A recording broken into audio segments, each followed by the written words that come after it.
Hello, everyone. Welcome to B Squad qualifying here at the Fusion Realtors Community First National Bank Open. I'm Mike Flanagan, joined by Matt Turek, and we're in squad number 2 of 3 today. We're in the B Squad. Yep, we're progressing right along very nicely. If you guys missed out on A Squad, you missed a good time. I imagine B Squad is going to be even better, and it's going to get better as the night goes on today. I definitely think so. We nicknamed Tom Hess, who's been struggling so much on A Squad. He's been struggling this year in general. We loosened him up a little bit. He came into the booth in between shots, and we called him Hess, and he averaged 243, 238. Yeah. And he doesn't like that name, but he does like King Hess. Yeah, so, King Hess. That's a developing story here going into tomorrow. We think Tom's going to get in the cut. This squad here, we've got another 60 bowlers. We'll have 60 more tonight. We had 60 earlier today. And it's going to be a full tournament, 180 bowlers. That's right. There have been some big names come through the way already. Matt McNeil, Tom King Hess, as you mentioned earlier. King Hess. A couple of St. Louis locals that I know personally. And Jeff Riggles. Jeff Riggles bowled. The tournament director, Joe Engelkes bowled. Yep. Yeah, A Squad was good. B Squad is going to be great. All right, so B Squad is underway. We'll take you out to the lanes now. We've got lanes 17 and 18 ready for you here right in front of us. And I also have a squad pairing here as we continue to roll here at the Fusion Realtors Community First National Bank Open here in Waterloo, Iowa from Maple Lanes. Lanes 17 and 18 on this particular squad to start out the day. We have Brandon Biondo, comes from a great family of bowling. Vince and Joey Biondo's son, Brandon, you saw him on the CBS Sports Network at Junior Gold this year. Fell just short, finished second, but a great showing by Brandon. Also, Brandon Martin is also bowling with Brandon Biondo. Michael Applegate and Jacques Kahn down there as well on 17 and 18. This Fusion Realtors Community First National Bank Open has many other sponsors as this event has continued to roll and roll and roll into something big, great, and an amazing prize fund here. Good, great, grand. Bada boom. And we want to talk about those sponsors at this time. A new title sponsor for the Greater Iowa Bowling Association, and also rolling right into this event, the great brand of Ebonite and its sister brands over at Ebonite International, Hammer and Columbia and Track as well. But Ebonite, the key sponsor here for the Greater Iowa Bowling Association. Special thanks to Rob Gottschall and all the folks over at Ebonite for making that possible. As most of you know, Inside Bowling has a great relationship with Ebonite, and I cannot tell you that they are the greatest people to work with. I cannot tell you enough how great they are to work with and how much they support bowling. So we definitely appreciate the support from Ebonite. Go out, check out that Warrior, check out that Adrenaline Shot coming out on Tuesday. Check out that Game Breaker 2, Game Breaker 2 Gold. And don't forget, all the polyester products are made right here in the USA by American workers in Hopkinsville, Kentucky. Also, Matt Turek, I know that you have been checking out the Waterloo Convention and Visitors Bureau. I have. That's my new favorite website. They got some great things on that site. I know. And they even got their own show, you were telling me. Yeah, I have not had a chance. I might check it out the next break. It looked like that they go around town and they rate and review different local businesses and put it up on YouTube. It's a great idea, actually, especially in a small town like this. Yeah, I mean, we really could. We could rate and review bowling centers. Here's your homework assignment for next year. Okay, you need to get a hold of these folks, and we'll come up a day early, and we'll let them have them come cover. They'll cover us while we're covering the tournament. Yeah, I bet they would. Yeah, maybe we'll do that. Also got to thank none other than the Kingpin Bar and Grill, where we just got done chowing down. I'm telling you, man, that place is good. You had potatoes that were put into some sort of machine and mashed down and turned into homemade chips. When I expected homemade chips, I thought they were going to be kind of similar to like Lay's, but homemade and good. And they had holes in them. They were like waffle fries that were smashed. If you were to take a waffle fry and a Lay's potato chip and mesh them together, if they had a baby. Yeah, exactly. Yeah, we're on the same page. That's exactly what it was. And hey, don't forget, knock it down with an ice cold Budweiser in the bar. Get yourself a Budweiser. Budweiser's been part of this event ever since I've been coming here, which has been about 5 years. Budweiser, the king of beers. Of course, Logo Infusion, we're wearing our shirts. Yes, we are. You saw them on the opener. Logo Infusion making quite a splash in the bowling industry. I like what you did there. Their little logo looks like somebody splashed paint all over the wall. Splash. They're making a splash, and they're supporting bowling. A lot of folks here are actually wearing the Logo Infusion clothing, and that's what we wear as well. Our backdrop also is provided by Logo Infusion, and of course, the Logo Infusion InsideBowling.com open. So we want to thank Brandon Allred and Ken Keegan and Jake Peters and the rest of the family out there in Las Vegas working hard at Logo Infusion. Don't forget, Matt, guess what they got at this tournament for people that want to buy some Logo Infusion apparel? They do. They have a coupon code. If you guys go out to their website and type in GIBA15 into their website, you get 10% off any order. 10% off. That means for every dollar you spend, you're going to save 10 cents. That's right.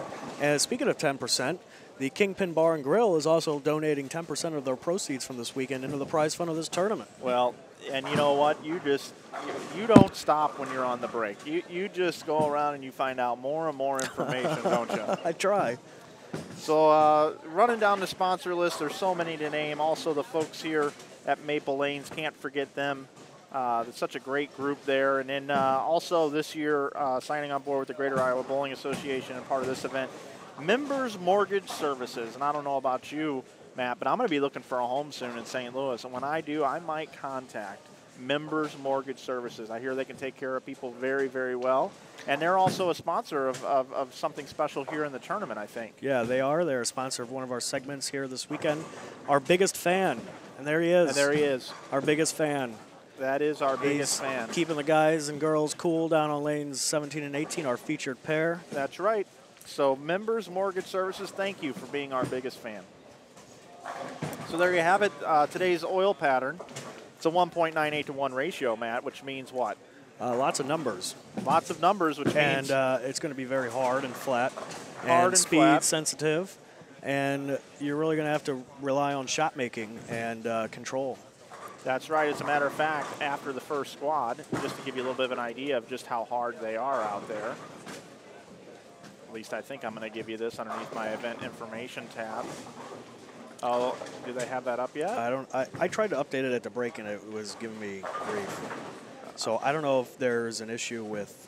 Brian sent me a note on that. I will get you some numbers here in just a moment from the game number 7. But I can tell you through 6, Miguel Lopez was leading at plus 198. But we'll get that for you. $2,800 to the winner here in Waterloo, Iowa at Maple Lanes here at the Fusion Realtors Community First National Bank Open. You're watching game 1 of 7 of B Squad qualifying. I'm sure we're going to be joined by some guests again. Oh, I know we are. I have a feeling we're going to be joined by King Fess. You think he went home to get his crown and his chassel and his cape? I think if they bring the King of Bowling back, he might give them a run for their money because he is no longer in a slump. He had the slump buster. He's got a new name. And also a new feature that we got working on the break is you can tweet us up here in the booth at #InsideBowling if you're a Twitter user. And if you're not, just subscribe. It's really easy. It takes about 3 minutes. Got one coming in from Eric Benke, Crush High Flush. Stream looks great, guys. Looking forward to some great bowling this weekend. #InsideBowling will get your tweet displayed on the screen. There's one rule, Mike. Yeah, I thought you had a rule. I was waiting for the opening. With the tweets, you have to keep them clean, and it'll be seen. That's right. Clean to be seen. And that clean to be seen, we're still waiting for a sponsor for that. We got enough to choose from. Well, we're efforting to get Mr. Clean or Windex. Mr. Clean. So I'll check my email I sometime like about Mr. game Clean. 3. More approach issues as the new round of bowlers are just coming in to figure that out. And don't forget, you can join us in the chat if you'd like. We do have an interactive chat going on when you're watching live. If you're watching on YouTube right now, that means that you're watching a replay version of this, and the live up in the upper left-hand corner doesn't really mean anything. But, you know, we are live right now. Yeah. And it's always best to watch us live for that feature, to be able to interact and ask questions and spark topics.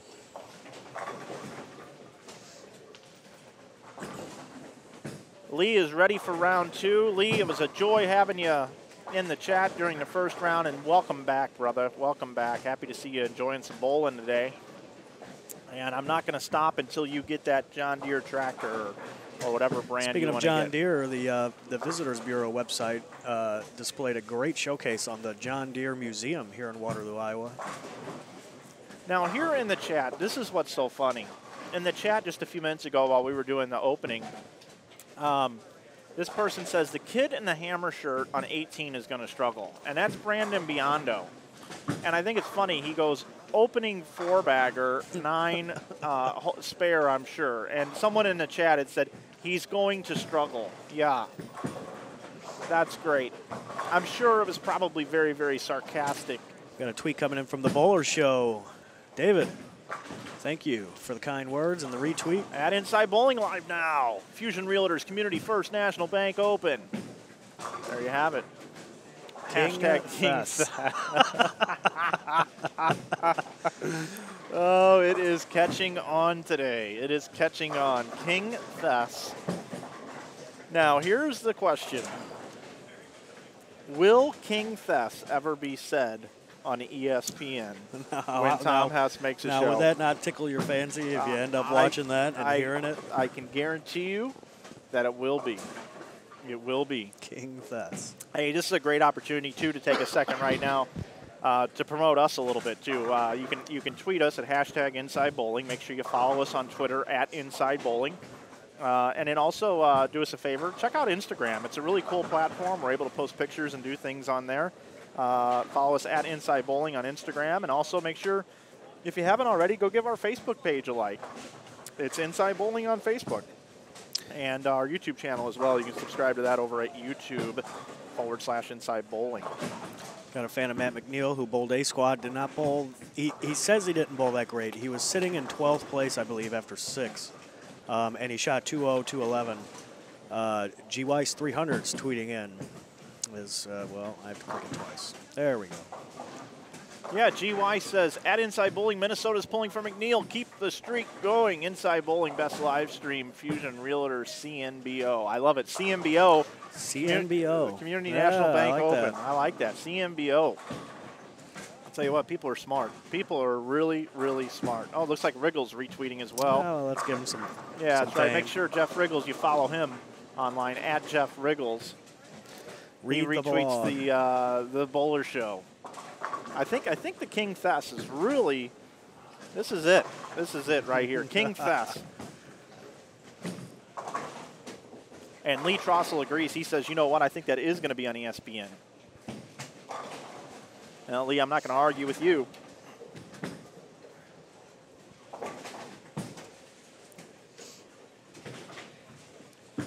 So we're cruising right along, game number 1. I'll go down the rundown of the people that are bowling here in just a second.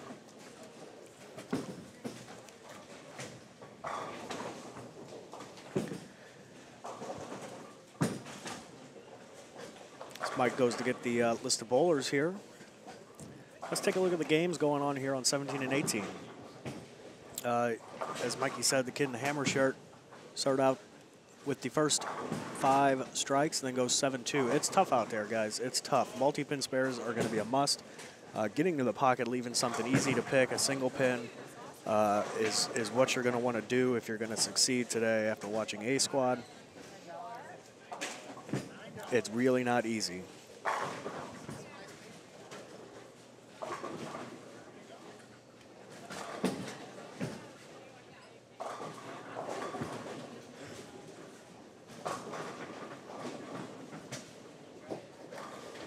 Guys, one other thing, don't forget to check out the Greater Iowa Bowling Association website at www.giba-bowling.com. Gibba. Gibba, gibba, gibba, gibba, gibba, gibba, gibba. Gibba, gibba, gibba, gibba, gibba, gibba, gibba. Gibba, gibba, gibba, gibba, gibba, gibba, gibba. I don't even know what that. I don't know what that was. I at least expected a couple more. Yeah. Well, I was thinking like it was like a rap song. We watched this. We watched some Jimmy Fallon in the room. Oh, that was hysterical. Last night, some of these rap battles. I think my girlfriend Katie is watching back home. You need to go on YouTube. You need to look up Jimmy Fallon and Ellen lip sync battle. You'll now, die. which girlfriend Katie is this? Oh, this is the one in Minnesota? No, this is the Missouri. The Missouri Katie. Katie. Okay, Yeah. all right. Is that the one that you were telling me about the grocery store and she was going to the store and she was picking up a bunch of different things? Yeah, and she ended up buying pizza and beer. Right, and candles. I heard candles for when you get home Hey, Katie, he misses you. I'll tell you what, last night he fell asleep, and he goes, Mike, would you mind coming over here? I normally have Katie laying next to me. And I'm like, no, I don't think so. No, not this trip. So I can't wait to get him home to you. So. Yeah. Yep. Jimmy Fallon. I wish we could show videos on this, but I want to get back to Katie some more. Oh, right. No, I'm just kidding. I know I was throwing you for one there. You're getting nervous. I could tell you were getting a little nervous there. That's all right. Getting some. I'll give a shout out to my girl Kim. She now, which Kim is this, Mike? Is this the one from Kentucky? No. Oh, okay. No, this is the one that lives in Utah right now. Oh, Utah. Yeah. Yeah.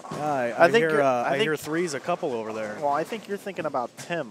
Oh, Tim. Barrett? Yeah. No, Tim, the other, my other lover. Oh, yeah. All right. Yeah. I think I've seen a picture of it. I don't have two Kims. I just have a Kim and a Tim. Yeah, that's. Oh, well, that's easy. It is. When you're right, you just hit T or K. It's right. easy. Yeah, you just claim you've had too many drinks. Yeah, exactly. Whoops. Anyway, so Kim this time, not Tim, sent me some photos of King Thess, and it's the many faces of Thess. I could probably show these. Why don't we see if we can get this up on? Well, last time it kind of failed, but that didn't go real well. Oh, that's good. Oh, you can. Yeah, here we go. Can you get it closer? Oh yeah, that third one, guys. Look at the one in the middle. Look at the third one. Those are the face. many faces of King Thess right there. There they are. That was from earlier today, folks.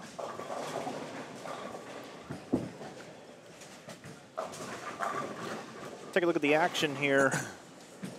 17 and 18. As we said, we were going to run down the list of who all is bowling. Yeah, the Budweiser list. Looks like Katie's having quite the time. Quite the love fest there. I'm telling you, Katie, I pick on this guy all the time when we go out of town, and I try to get him in trouble. I do. All the time. I try to get him in trouble because it's funny. I think it's funny. And as we discussed on the way down, I'm sure he'll explain it to you. We are actors up here. We're not really like this. Not at all. We're actually like a box of Kleenex. We just sit there all day and wilt away in real life. But when we come on here, we have to act. So, but no, he's you got nothing to worry about with Matt on the road, unless Tanqueray. Unless Tanqueray is your competition, then you got a problem. Then you got a real problem. I enjoy my Tang. That's my MO now. Yeah, you do. Yeah, you do. I like how you put the orange flavoring in it. The orange for your Tang. Oh yeah, Tang. Well, that's just what. Hey, one of my favorite movies of all time, Pootie Tang. Yeah, it would be. Yeah, it's a great movie. You should rent it. Can you do that anymore? I guess you can do that at McDonald's. I actually thought about buying up all the old Blockbusters. Yeah? Yeah, and then may have my own video store. I just, with Netflix and all that stuff, Hulu, and even YouTube did it, I'm really surprised that there's still not something where you can go. I mean, look how popular Redbox is.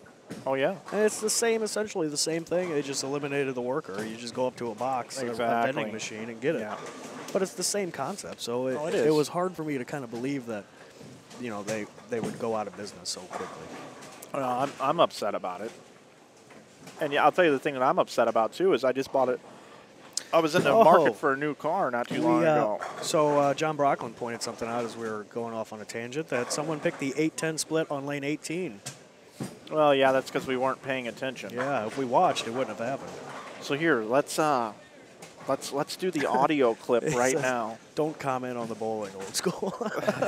There's bowlers, not bowling. So here's what we're gonna do. Okay. Right, what are we doing? All right. You're gonna clip the audio editing. out. Yeah. Okay. All right. So here we go. This is gonna be really good. So, someone picked the 810 on lane 18. So I'm gonna set this up, and we're gonna pretend like it's being picked right now. All right. Well, should we talk about it being left first? Okay, I'll start it out. Okay. All right, here we go. All right. 3, 2. Now wait a minute. Now, now should we have a pause in between that they were from the time it was left to the time it was picked? Yeah, I got it. Okay. Well, all right, I won't have a real long pause. I'll be okay. All right. Okay. All right. Start it over. Start down from 3. 3, 2. Now wait a minute, Mike. Okay. Yep. Okay. Can how long of a pause? I mean, should we? I got it. I mean, should Just- no pause at all? Because you can cut that, right? Just roll with my lead. Okay. Are we ready? Yeah. Start down from 3. Okay. 3, 2, 1. Oh man, that's a bad break there. That's an 8-10. But you know what? That was a soft toss, Mike. But you know what? Leaving an 8-10 here, though, at least you're keeping the ball in play. It's game number 1. They're going to start out a little bit tighter. That should be a good shot when they start to break down, I think. You know, the pins do bounce here quite a bit. Yes, they do. We're watching that all morning long. I've seen a lot of pins bounce out quite a bit. Anyway, we'll see if he can get a chance here to pick it up. You know what? We haven't seen a split picked here in a while. I think this 8-10's got a chance. Yeah, I think so too. Tom Hess picked the 2-8-10 earlier, I believe, right? He did, off but camera. not on camera, yeah. All right, here he goes. Let's see what he does. Oh, I told you. I can't believe it. He picked the 8-10. Did you see that only on InsideBowling.com? Yeah, You're that's going right. to see something like that. You see it right here on Holy cow. InsideBowling.com. We got to get that guy in the booth. That's the 8-10. There it is. Congratulations. Wow. All right, I think we got it. That was pretty good. So I'll go. I'm going to go rogue, and I'm going to go down there. Ooh, Ken Weinrich. Ken Weinrich, you just put something into my head that I totally forgot about up here, and that's hashtag Taco John's. It's overrated, in my opinion. Oh, yeah, but the 6-pack in a pound? Yeah, overrated. Just my opinion. No, you can. Yeah, and by you all know, means, hey, if you love Taco John's, I'm not gonna. Well, it's almost like the Portadello's up in Chicago, the hot dog place.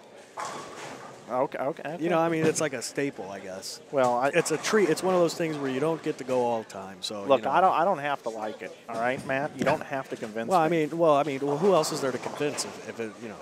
Well, I'm just telling you. I'll King stop. Thess is not I'll here. be more than happy. Well, King Thess, when he comes in, he'll tell us what's going on. Derek Storm IQ tweets out, "Wish I could have bowled the Fusion. Looks like a lot of fun out there.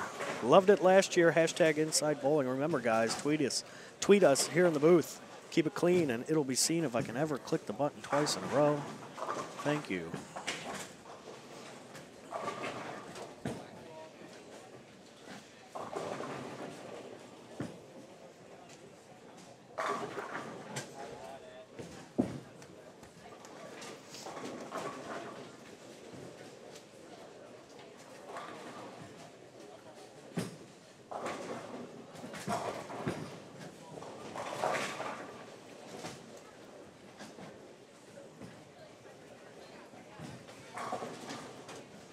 All right. Well, we did call the 8-10. Just a little late. How funny But is thanks that? to the magic of video editing. Oh, it's going to look like we Yeah. got it with no problem. You're going to see us on David. Well, there you go. Yeah.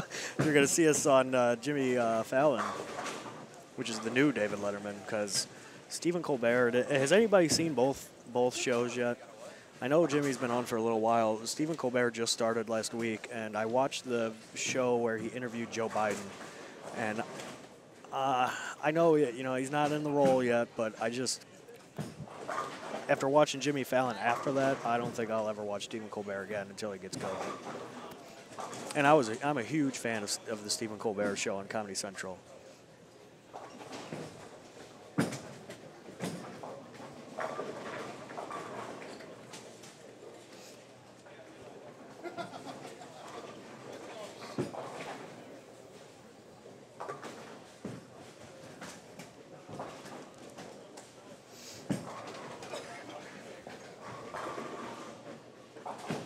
Yeah, Jimmy Fallon definitely rules.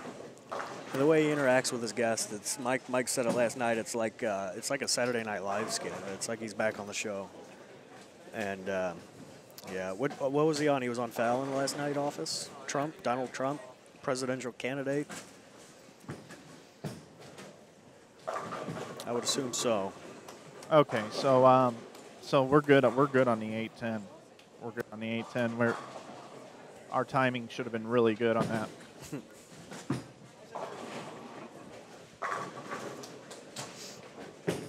It was Brandon Martin who picked the 810, by the way. Brandon Martin.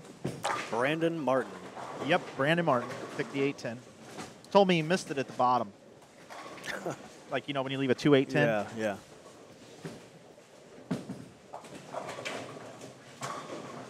Hey, don't forget, guys. You can head over to InsideBowling.com right now, and you can sign up for the Columbia 300 Swerve Open to be held in Las Vegas, Nevada, coming up here October 16th through the 18th. $10,000 for first place based on 175 entries. You can sign up online right now, and you get a Columbia Swerve included with your entry. That's a deal. For $295, you get a Columbia 300 Swerve with Hypershock technology, which is a new, really cool, innovative additive that they have applied to the inner shell, or the inner core, I should say. I'm not a tech guy like that, but I can tell you that ball just goes differently through the pins, and it impacts the pins with extremely good hitting power. So make sure you check that out. A lot of good scores coming from that Swerve. Had an 870 or an 860 or something like that earlier this week. So make sure you check that out. Available Tuesday.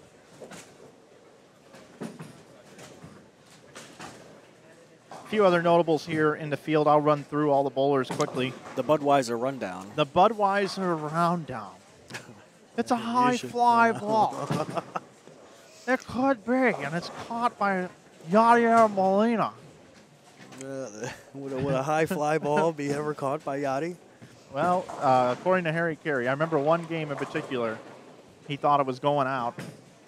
And Josie Oquendo with the catch. Josie Oquendo. And Oquendo played second base. Yeah.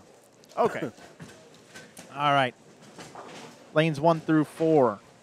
Andy Mills, Greg Pietzel, Nick Heilman, Rob Warren, Jeff Ussery, Kevin Williams, Chaz Brewer, Mark Hinninger. I like Kevin Williams. 5 through 8. Well, I'm sure he's available. Well, as a pick. Travis Anderson, Steve Taylor, Tommy Barnwell, Rick Kidd, Dave Axon, Tony Manna, Travis Scott, Dave Williams Jr. Now, Tony Manna used to be a beast at the collegiate match games back in the day. I think he bowled out of San Jose State. Be interesting to see him do some bowling. He's actually right here, right in front of us. Okay, 9 and 10, 11 and 12. Corey Bates, Quincy Bruce, Daniel Healy, Melissa Sobolik, Jason Betcher, Andy Stone, Scott Grenier, and Dan Schmerbaugh. 13 through 16, Brian Banich, Jonathan Shallow, Ken Kemp, Troy Schaefer.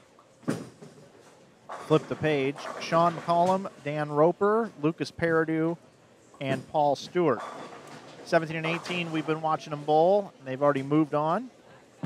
Brandon Biondo, Brandon Martin, Michael Applegate, Jock Kahn. 19 and 20, Dave Barris, Dave Kuchera, Mark Lineberry. 21 through 24, Stephen Keeler, Ryan Lakota, Chad Lockwood, Conan McKay. 23 through 26, I'll take you down there.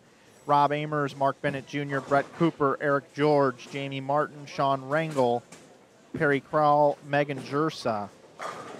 27 through 32, or through 30, I should say, AJ Chapman, Leela Yeha, Francois Lavoie, going by Frankie Lavoie now, Justin Schwaska, Tom Adcock, Tyler Young, Brent Ritchie, and Brandon Steen.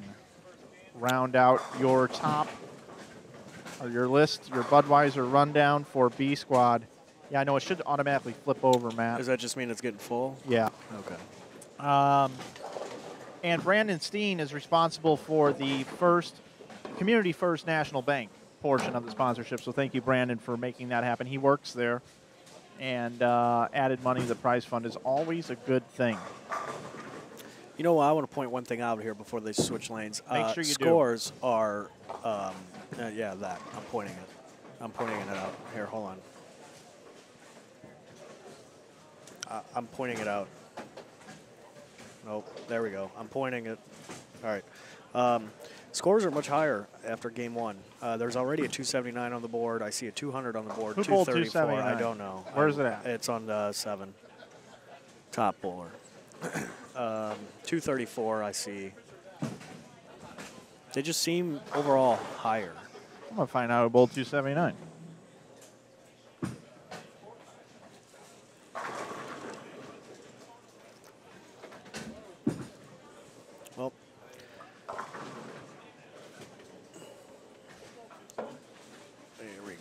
Game 2 is getting underway here at the Fusion Realtors Community First National Bank Open, presented by Ebonite here at Maple Lanes of Waterloo, Iowa. I'm Matt Turek.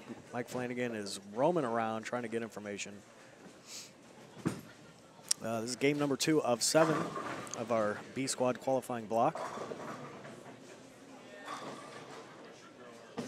We're just getting our steam. Mike, did you figure it out? Dave Williams, 279. Dave Williams. Dave Williams, 279. I'm actually here with him. I'm going to talk to him. Hey, nice bowling. Thank you. Thank you very much. Dave, what was it about your 279? How'd you shoot 279 out of the gate? Well, I hit my target, and it was pretty tight, so I was trying to keep the ball in line and keep it straight as possible and stay soft. Now, I know you have thousands of people watching at home, and you have so many fans. What were you using today? I'm throwing a Dream On right now, so hopefully that keeps working. If I do need to make some changes, probably will later in the day, but right now it seems to be working pretty good. Okay, man, good luck to you. Thank you. Said he's throwing a Dream On. Oh, there you go. I wonder if he had a dream Like about bowling Smith. good earlier today. Dave Williams, a player to watch early on, folks. As a matter of fact, let's get your tournament leader up right here.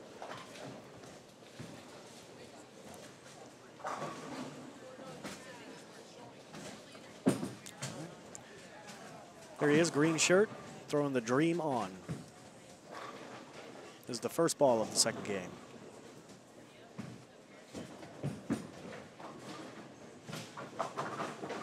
Oh, we're going to get 7 out. No. All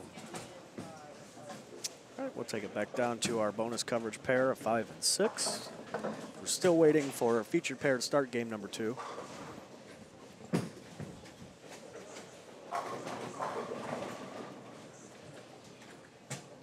That, you know, Mike, that makes me so nervous. That thing sitting on those fan covers, like, I mean, it's worked out. It's just, it just seems not flat enough. Well, when you travel, you can only travel with so much stuff, you know? And it's your fault we forgot the other tripod.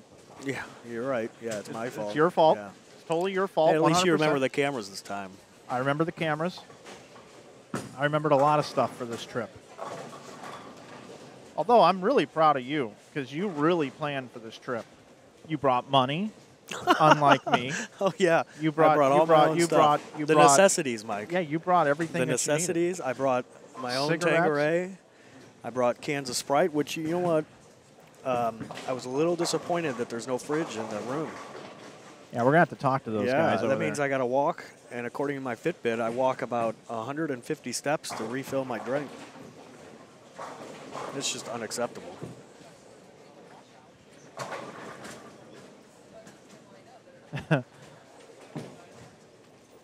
Who is Office?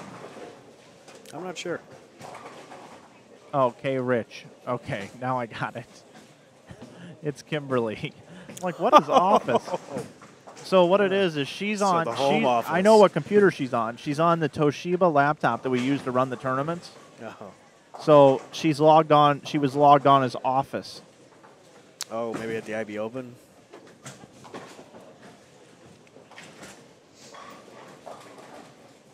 Go Mark rocking the Red Sox jersey. Is it still a baseball team? What's up, Kansas City peeps? And Springfield peeps?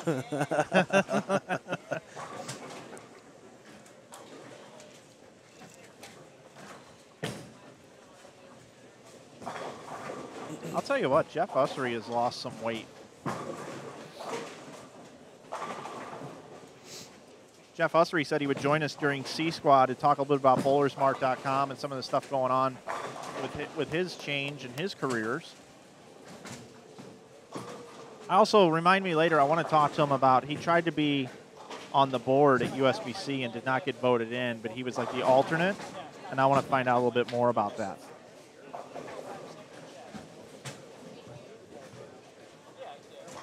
Pretty slick site. Yeah, it looks cool. I like how they got a news thing going on, but then all of a sudden they're like selling stuff. So it kind of, I was like, what is it? And then I scrolled, and it's like a pro shop online. Yep, they do some of their own releases too. They work with the ball companies, do some releases. Pretty cool. Okay, I've got standings up after game number 7, by the way. From the A squad, I'll run down that really quick. The Budweiser rundown. Miguel Lopez leads the tournament at plus 234. It's 230. What is that? 230. Let's see, 24. Those are numbers. 233.1. No, 233.333333333333, something like that. Okay, Devin Bidwell's in second at plus 189. Third, Jared Helmers at plus 172. Fourth, Ryan Burke plus 92. Brad Miller at 76 is fifth. Ben Truick 70 and sixth. Kelly Bontas at seventh at plus 65. Jason Rook plus 48 sits eighth. Ninth is Matt McNeil at 41. 10th is Kenny Calkins the third, the guy that bowled 280 the last game, or what he bowled, 250, 60, 260, I think it was. I think it was 260. And we couldn't know his name, but great bowling. We'll know him tomorrow, that's for sure. Hess moved up to 11th. I don't even know who that guy is. I don't know. They should change the name on there. Yeah, it's first name King, last name Tess. Yeah, it's King Thess. Thess. Yeah, I keep saying Tess. King Thess. Makes him sound like a princess. And in 20th position, the cut right now at minus 17 is Tim Barrett.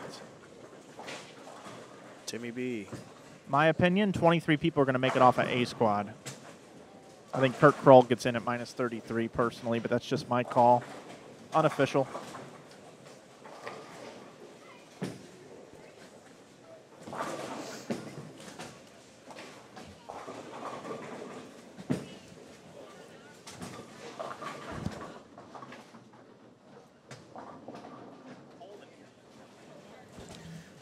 Mike has started a career as a weatherman, and he stated that it's cold in here. I'm actually quite comfortable. You know, it's not too often you come to one of these tournaments and you got all these bowlers in here, you got the machines running, you got all these computers up here in our booth running, and it's usually hot, but I mean, honestly, it is a little chilly, but it's comfortable.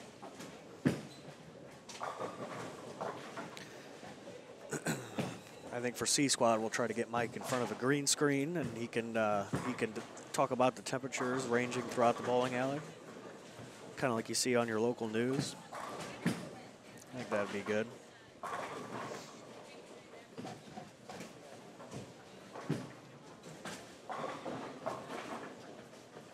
Guys, don't forget to tweet. Tweet us here in the booth. Hashtag Inside Bowling. Keep it clean. It'll be seen on the screen. And then you can tell all your friends about it.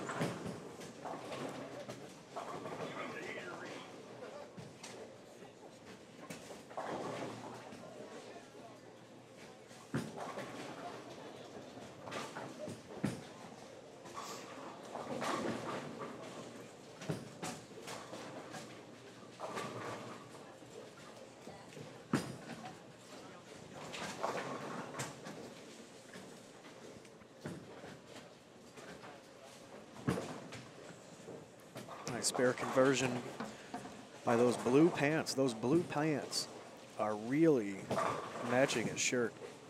Look kind of nice.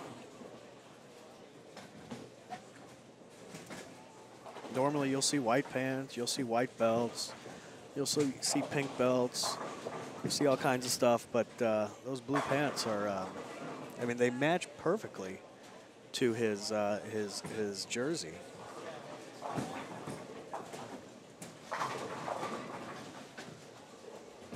Oh, and the weatherman's back.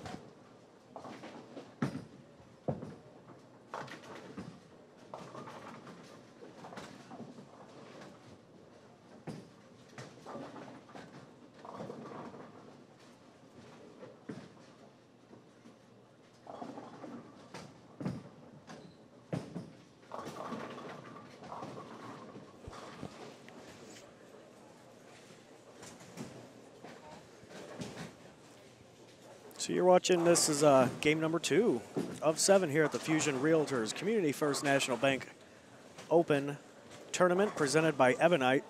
And speaking of Ebonite, let's take a look at their booth here that they have set up here. Check those balls out. Game Breaker 2 Gold, the Game Breaker 2 Original, the Adrenaline Shot, which is supposed to be a beast, and the Warrior. Look at those beautiful new balls. They're just waiting to have holes put on. That Game Breaker 2 is awesome, by the way. It's a great ball, as we catch tournament assistant and family there correcting the bowling balls to make sure that we get the labels going. And thanks to Mike for the nice camera work there. We've got a tweet coming in now.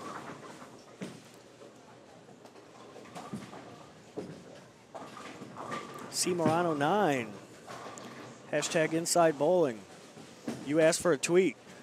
Just watching the Fusion live before I go into work in a little over an hour. Good luck, capital letters.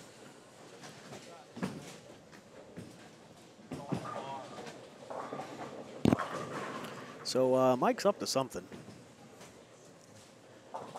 Mike is really up to something. Here's Mike. He's on assignment with the camera. He's at the bar, as you can see there on your screen.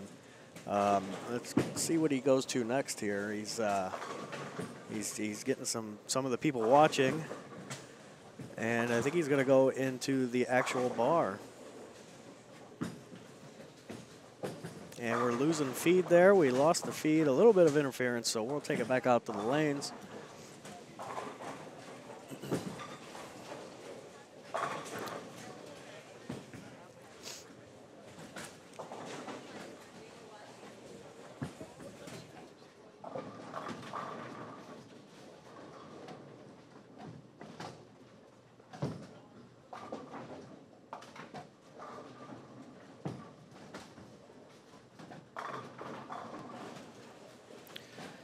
Maybe a little later, Mike will show you what it's like to walk around. Well, this place. guys, here's what I wanted to do. I wanted to check our camera range, and I tried to go in through an interior wall, and it just didn't happen. It just didn't work out. But you know what? That's what we do is we try to always push the envelope. A little bit later, I'm going to be in the back setting pins for a game with the camera.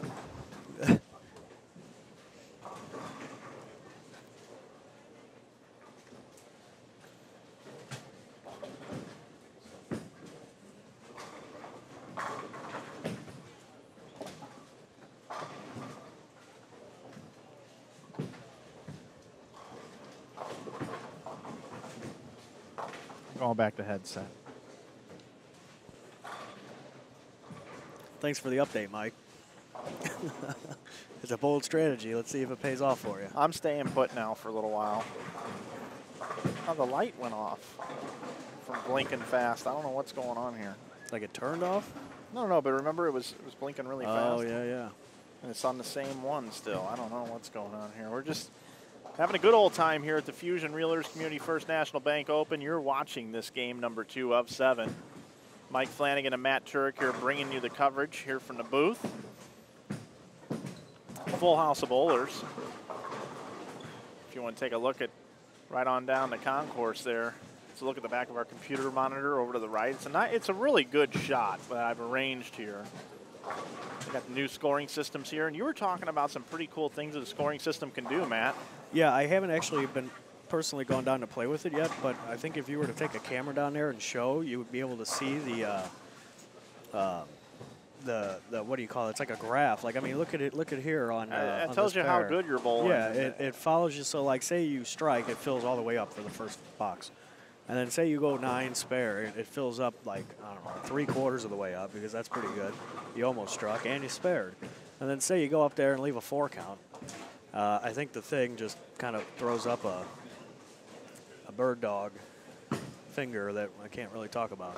But so yeah, I mean, it's kind of like a graph. It shows you in a visual representation on how good or bad you're bowling.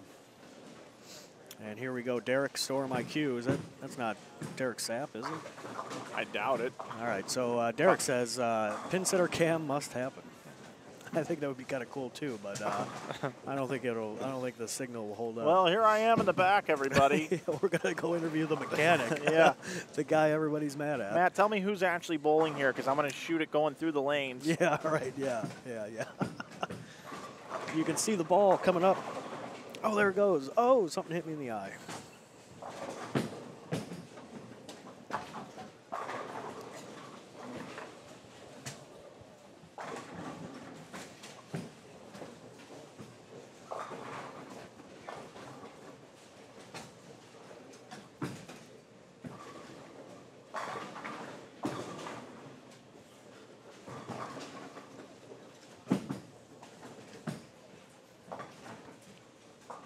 What's that IP over there? 192.168. 135.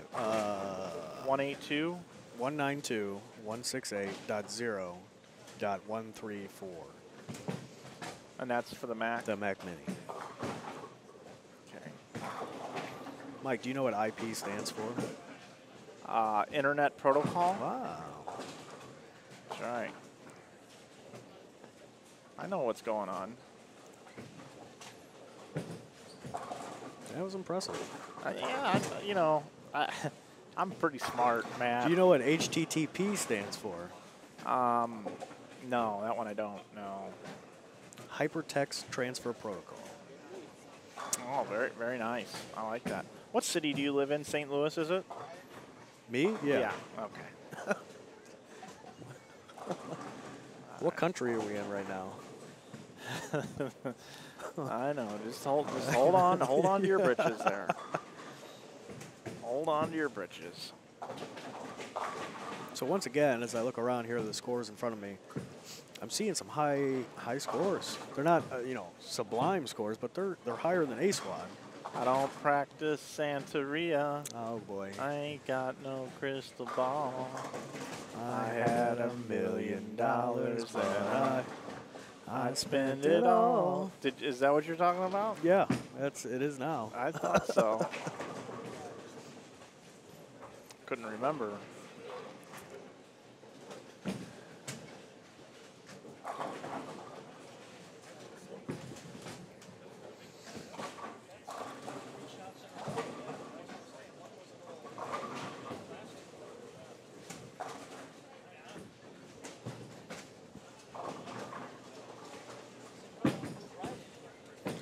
Well, that moment of silence was brought to you by Logo Infusion. Logo Infusion, one of our sponsors here at the Fusion Realtors. Oh, man. What was it? CNBO? CNBO. Tournament. Head over to their website. They got a promo code this weekend during this tournament. Type in the promo code. It is GIBA15, and you get 10% off your order. Can't beat that. Didn't they just come out with a new material? Well, it didn't come out, but they're using a new material on their jerseys. They are. They do have a new material. It's a little bit lighter, and everybody's really, really liking it.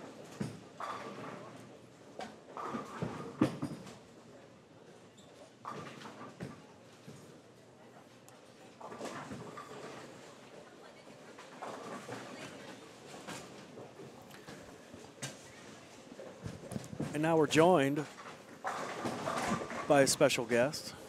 If I can figure out how to work this thing. I don't like that at all. Here, give it to me.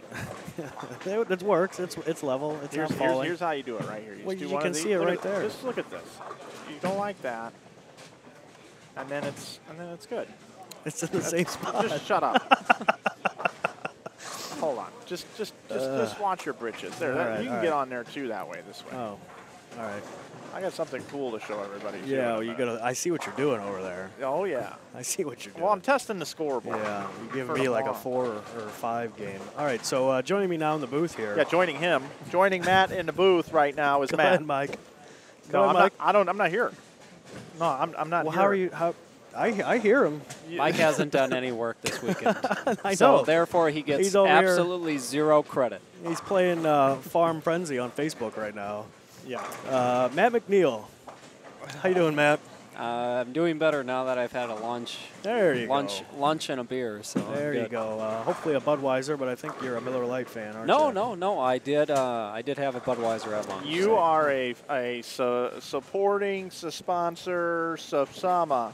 Yes, Exactly what Mike Budweiser said. sponsors the IB tournament in St. Louis, so got to stick Yeah. with it. Yep. Yes, sir. So, Let's yeah. not even talk about you. We All want right, to talk all about right. King Yeah. Fest. all right, bring it up. now that you're here, let's do it. No, what I need to get to first here, Matt, is I want to talk about a match that took place during the break. God. I got a match. Yeah, I know how to do it. I know what I'm doing. Place. I know what I'm doing. Are you sure you do? Do you know what you're doing? We had a match that took place earlier today. We're going to have to do one of On these. the break, yeah. And one of these. Yeah, we had a match earlier today Whatever. that I just wanted to talk about real quick. This is our infamous scoreboard that we needed to test. So Matt and I, during the break, came out and bowled on this pattern. And I was the number 1 seed. Matt was the number 2 seed.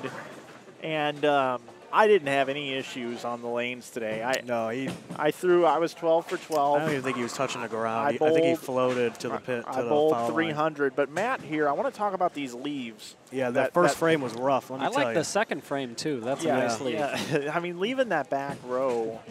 And then following it up with the left with the bucket with a 7-9. Right, and then that 8-10.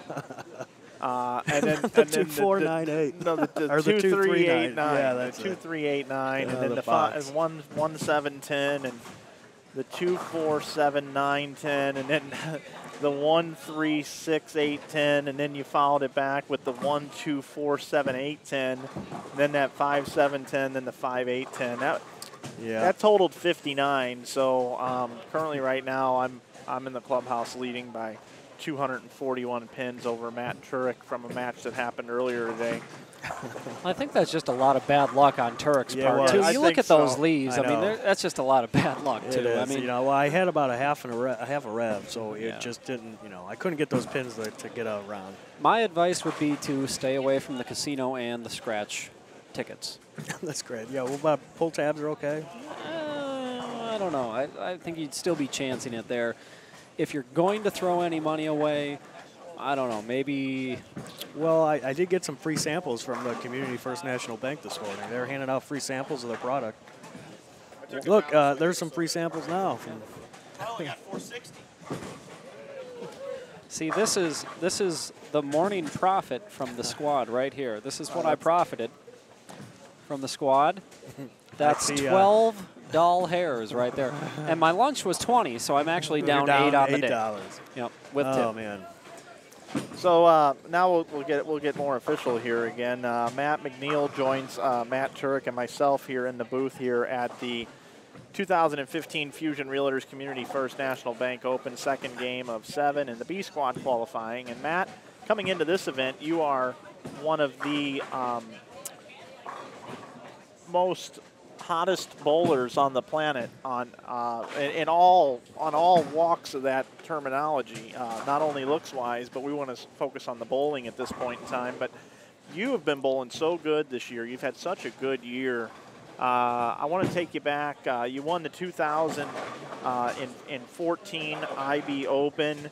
You hadn't been bowling well coming into that. I remember talking to you. You bowled good in that event. You won. You went to nationals and bowled good right around that time as well. And then I remember Wichita, you were changing some things in your game. And then Coach V helped you out, and you were doing different things. And then you won a national championship, and ever since the national championship, it's just been lights out for you. Yeah, it's been really good. I have a lot of. I'm very blessed, and that I have a lot of people who donate a lot of their time and energy into my success. And without those folks, I wouldn't be where I am. So I owe a lot of credit to not only my Linz Laker teammates, but Billy Johnson over at Textonka Lanes, Scott Pohl, Carl Fitek, and of course Coach V and the whole Wichita State Shocker Bowling program. My teammates there were great, and they really helped me just believe in myself again and have fun and enjoy the game of bowling. And it's been a great summer, and hope it continues. So you win the national championship. You have the unbelievable outing at the Open Championships yet again, which has been documented and talked about on about every bowling show on the planet. So I'm just going to say congratulations again and leave it at that. But let's talk about this 11thframe.com Open as Riggles is standing next to you now. Let's talk about that tournament that you bowled a couple years ago and won, and then came back and won again this year. Take us through that tournament a little bit. Well, it was. We used a pattern. I think it was from the 2014 IB Open. It was pretty similar to it.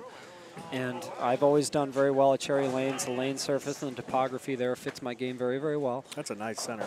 It's a gorgeous center. Bob Hochrein and his staff are just second rate to none, and they do such a good job for the bowlers.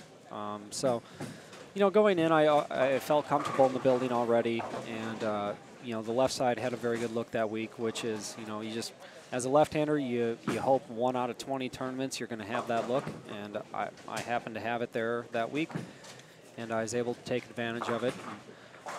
I bowled very, very well.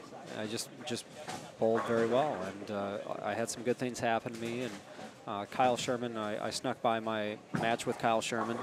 I really didn't throw out the first 3 games. I hadn't been in a stepladder match in quite some time, so I remember watching that. It was awesome. He started out strong, and then you picked up and did you go? I can't remember the first part of the game, but I know you strung together a bunch of strikes there at the end and come back to win.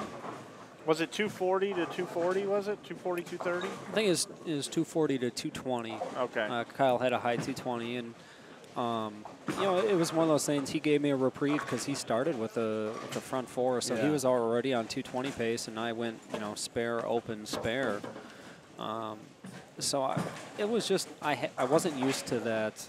It had been a long time since I'd been in that position where, you know, you're bowling a high-stakes heads-up game against another guy, and it just took me a couple of frames to, you know, find my footing and quiet my mental processes down, and you know, and just make some good shots. And luckily, I got a few breaks that game, and was able to come out ahead. So it was very fortunate. But once again, it was a great tournament. And Jeff Riggles, 11th frame, and Bob Hochrein and his staff, and all the supporters of that tournament just make it a really great staple in the Midwest here. Hey, we've got standings after B Squad game number 1. Dave Williams Jr., we talked to him a little bit earlier, and currently right now he's looking at 199 if he strikes out in the 10th frame. He bowled 279 to start this particular block. Eric George, 257. Jacques Kahn, 254. 245 for Perry Kroll. Dan Schmerbach, he is plus 34 in 5th. Brent Ritchie plus 29. AJ Chapman open with 226. Dave Barras, Nick Heilman, Scott Grenier are your top 10. This particular squad, 20th position was -1, which is Mark Henninger. And there's a 3-way tie for that with Jeff Ussery, who's bowling on the same pair as him, and Jason Betcher. So, Matt, let's talk about this this Peterson tournament. What's it paying this year? Do you know? I do not know yet. Every year they advertise an amount, and it's a little less. It's 15 probably, right? Supposed to be 20? I'm hoping so. The first words after I heard congratulations were, well, you know, entries are down this year. So I think, you know, Tom Shannon might be looking to take an extra vacation this year. So okay, well. Zinger. I'm pretty much zing if you watch Big Brother. Zing. Yep. But I will tell you this, that, you know, that 7-person field this year in the Peterson, it must feel really good to have come out on top of that 7-person field this year. Yeah, thank you. You know, I appreciate that. I'm beat all other 6 persons there at the, you know, and so I can, you know, really put a lot of stock in my victory. Well, so I appreciate that, Mike. No, but I mean, geez, what an outstanding deal there. I heard you guttered on the first shot. I did. The first shot, I kind of chili dipped it off my thumb, and it hit them. You know, they kind of got a masking tape covering over the arrows, you know, so you can't see the arrows. And my ball just really grabbed the masking tape on the arrows. There was like a loose flap of masking tape or something, and it was in the right gutter. I mean, halfway down the lane, about 30 feet. It was promptly in the right gutter. So I came back and got 9, which I was very happy with. Hey, 9 is a great number. 9's a good score at the Peterson. On a scale of 1 to 10, that's what I've been acclaimed to be all the time, is a 9.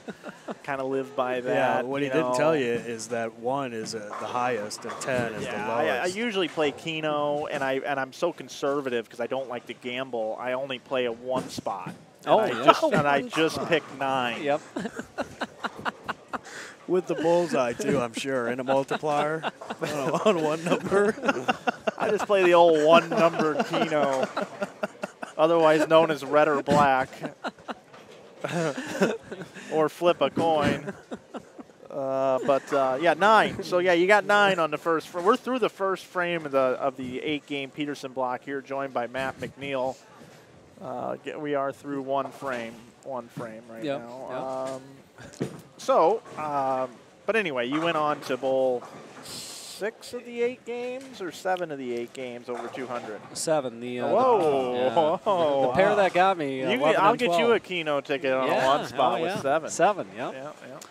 Yeah. So 11 and 12 was really nasty this year, and I actually missed a 5-pin on 11 and 12, Ouch. which was. I mean, it's embarrassing enough to miss a 5-pin anywhere. Well, Barta missed one to not have the lead. Yes. A couple of years ago. Yes. So that's not as bad. Yeah. It's never a confidence boost, to say the least. when you miss the head pin right and leave crumble down something into a 5-pin, and then you miss the 5-pin left. That just doesn't feel very good. Hey, let me ask you a quick question. Just came to mind. We're going to play a would you rather game for just a moment. Yeah. Would you rather bowl 298 on national television and lose to 299, or pick the 5, 7, 10 in a 10th frame to win the title? Oh, give me that Lily. Yeah, you Oh, want the I'll 5, take the 7, Lily 10. all day, Okay, yeah. I've been meaning to ask you that since Yeah. I've been about 6. And I just wasn't real sure which one you'd choose, and I appreciate you clearing So of that our up. single-digit numbers that Yeah. we've covered so far in this segment, 8 is missing. yeah, I feel like we've we're got on 5. Sesame Street. We are. We're trying to discover a new discovery, and then we're going to talk about a discovery. We're going to talk about that. Today's live stream is brought to you by the number 9. Yeah. The number 9. 9. Yeah. That's funny.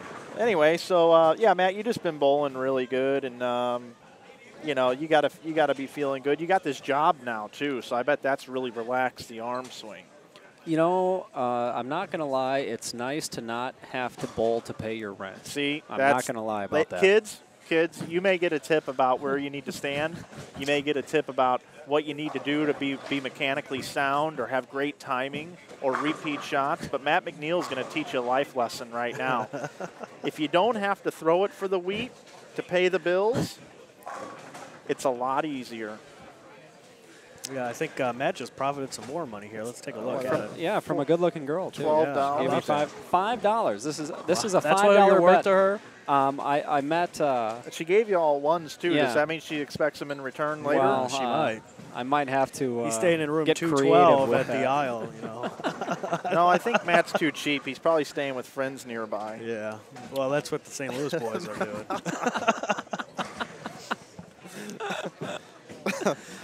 Yeah, we've been working on our presentation, Matt. We're trying to get better. Who are you talking to? Excuse me. No, I mean, I was going to take a drink of soda, but I didn't want to have to answer a question. Johnny Trombone here, tooting okay. his horn. No, we've been working on it, and we'd like you to give us on a scale of 1 to 10 how good we're doing with this broadcast, Matt. Remember, a few numbers haven't been used. If you want to use one of them, Yeah. they're a little bit on the lower side. Yep. But remember, low is good today. Well, on his scale, but mine's the only one that matters. Oh. Well, see, I mean, I look at the computer screens right now. We got great graphics, like the inside Whoa. bowling.com. Okay, now let's hold on a second, guys. Whoa. Hold on a second. Likes the graphics. All right. I like the graphics. I think this is very sharp. Plus, I'm, as a shocker. It's sharp.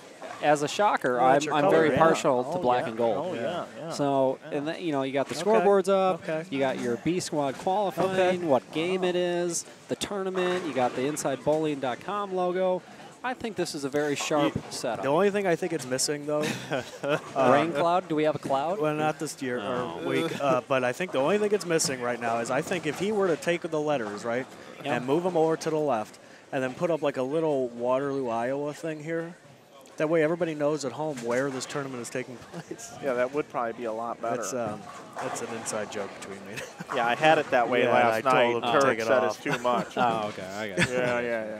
That's what happened right there. I got you. Yeah, that's.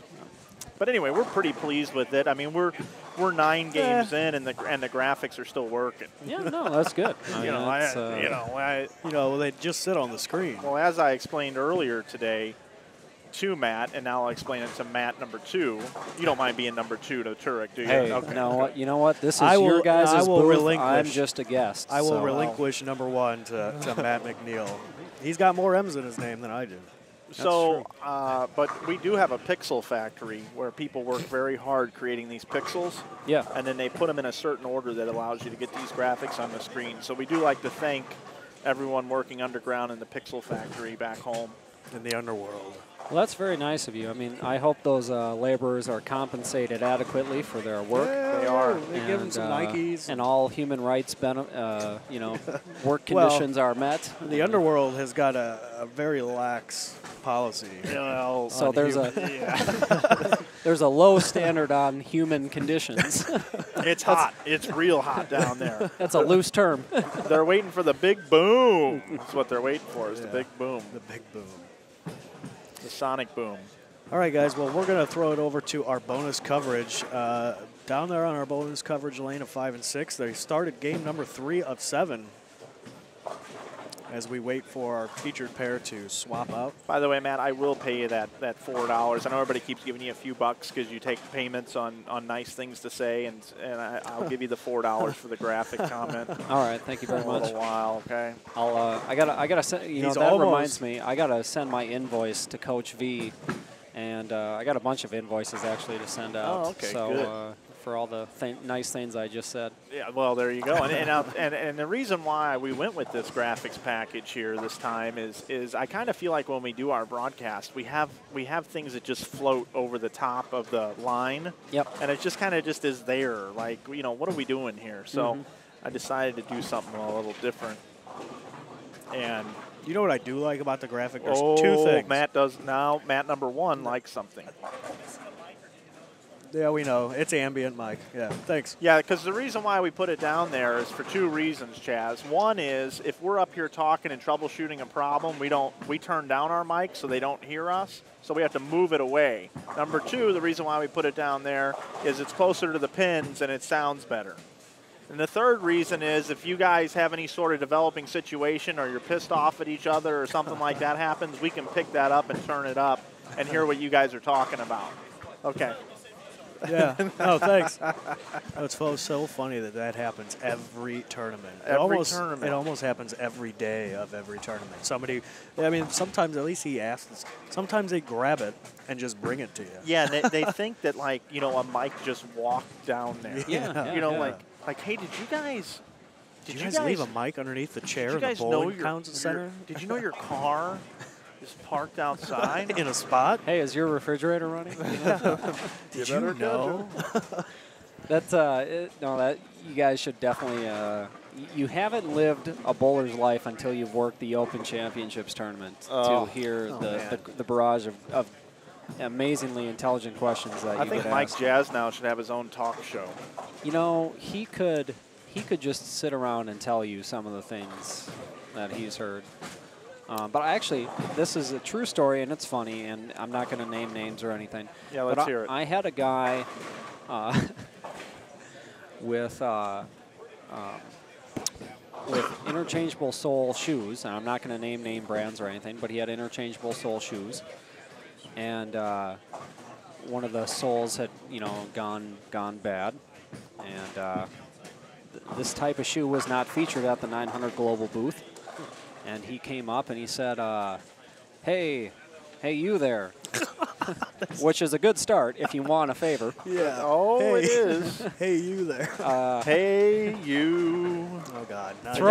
Throw me some of your super glue so I can glue this pad back on my shoe. And when I tried explaining to the gentleman that, A, I didn't sell his types of shoes, so that wouldn't be ethically right for me. And then B, he would be wrecking his shoes by supergluing removable pads onto a shoe not made for them. He was quite dissatisfied with my level of customer service that I had given to him.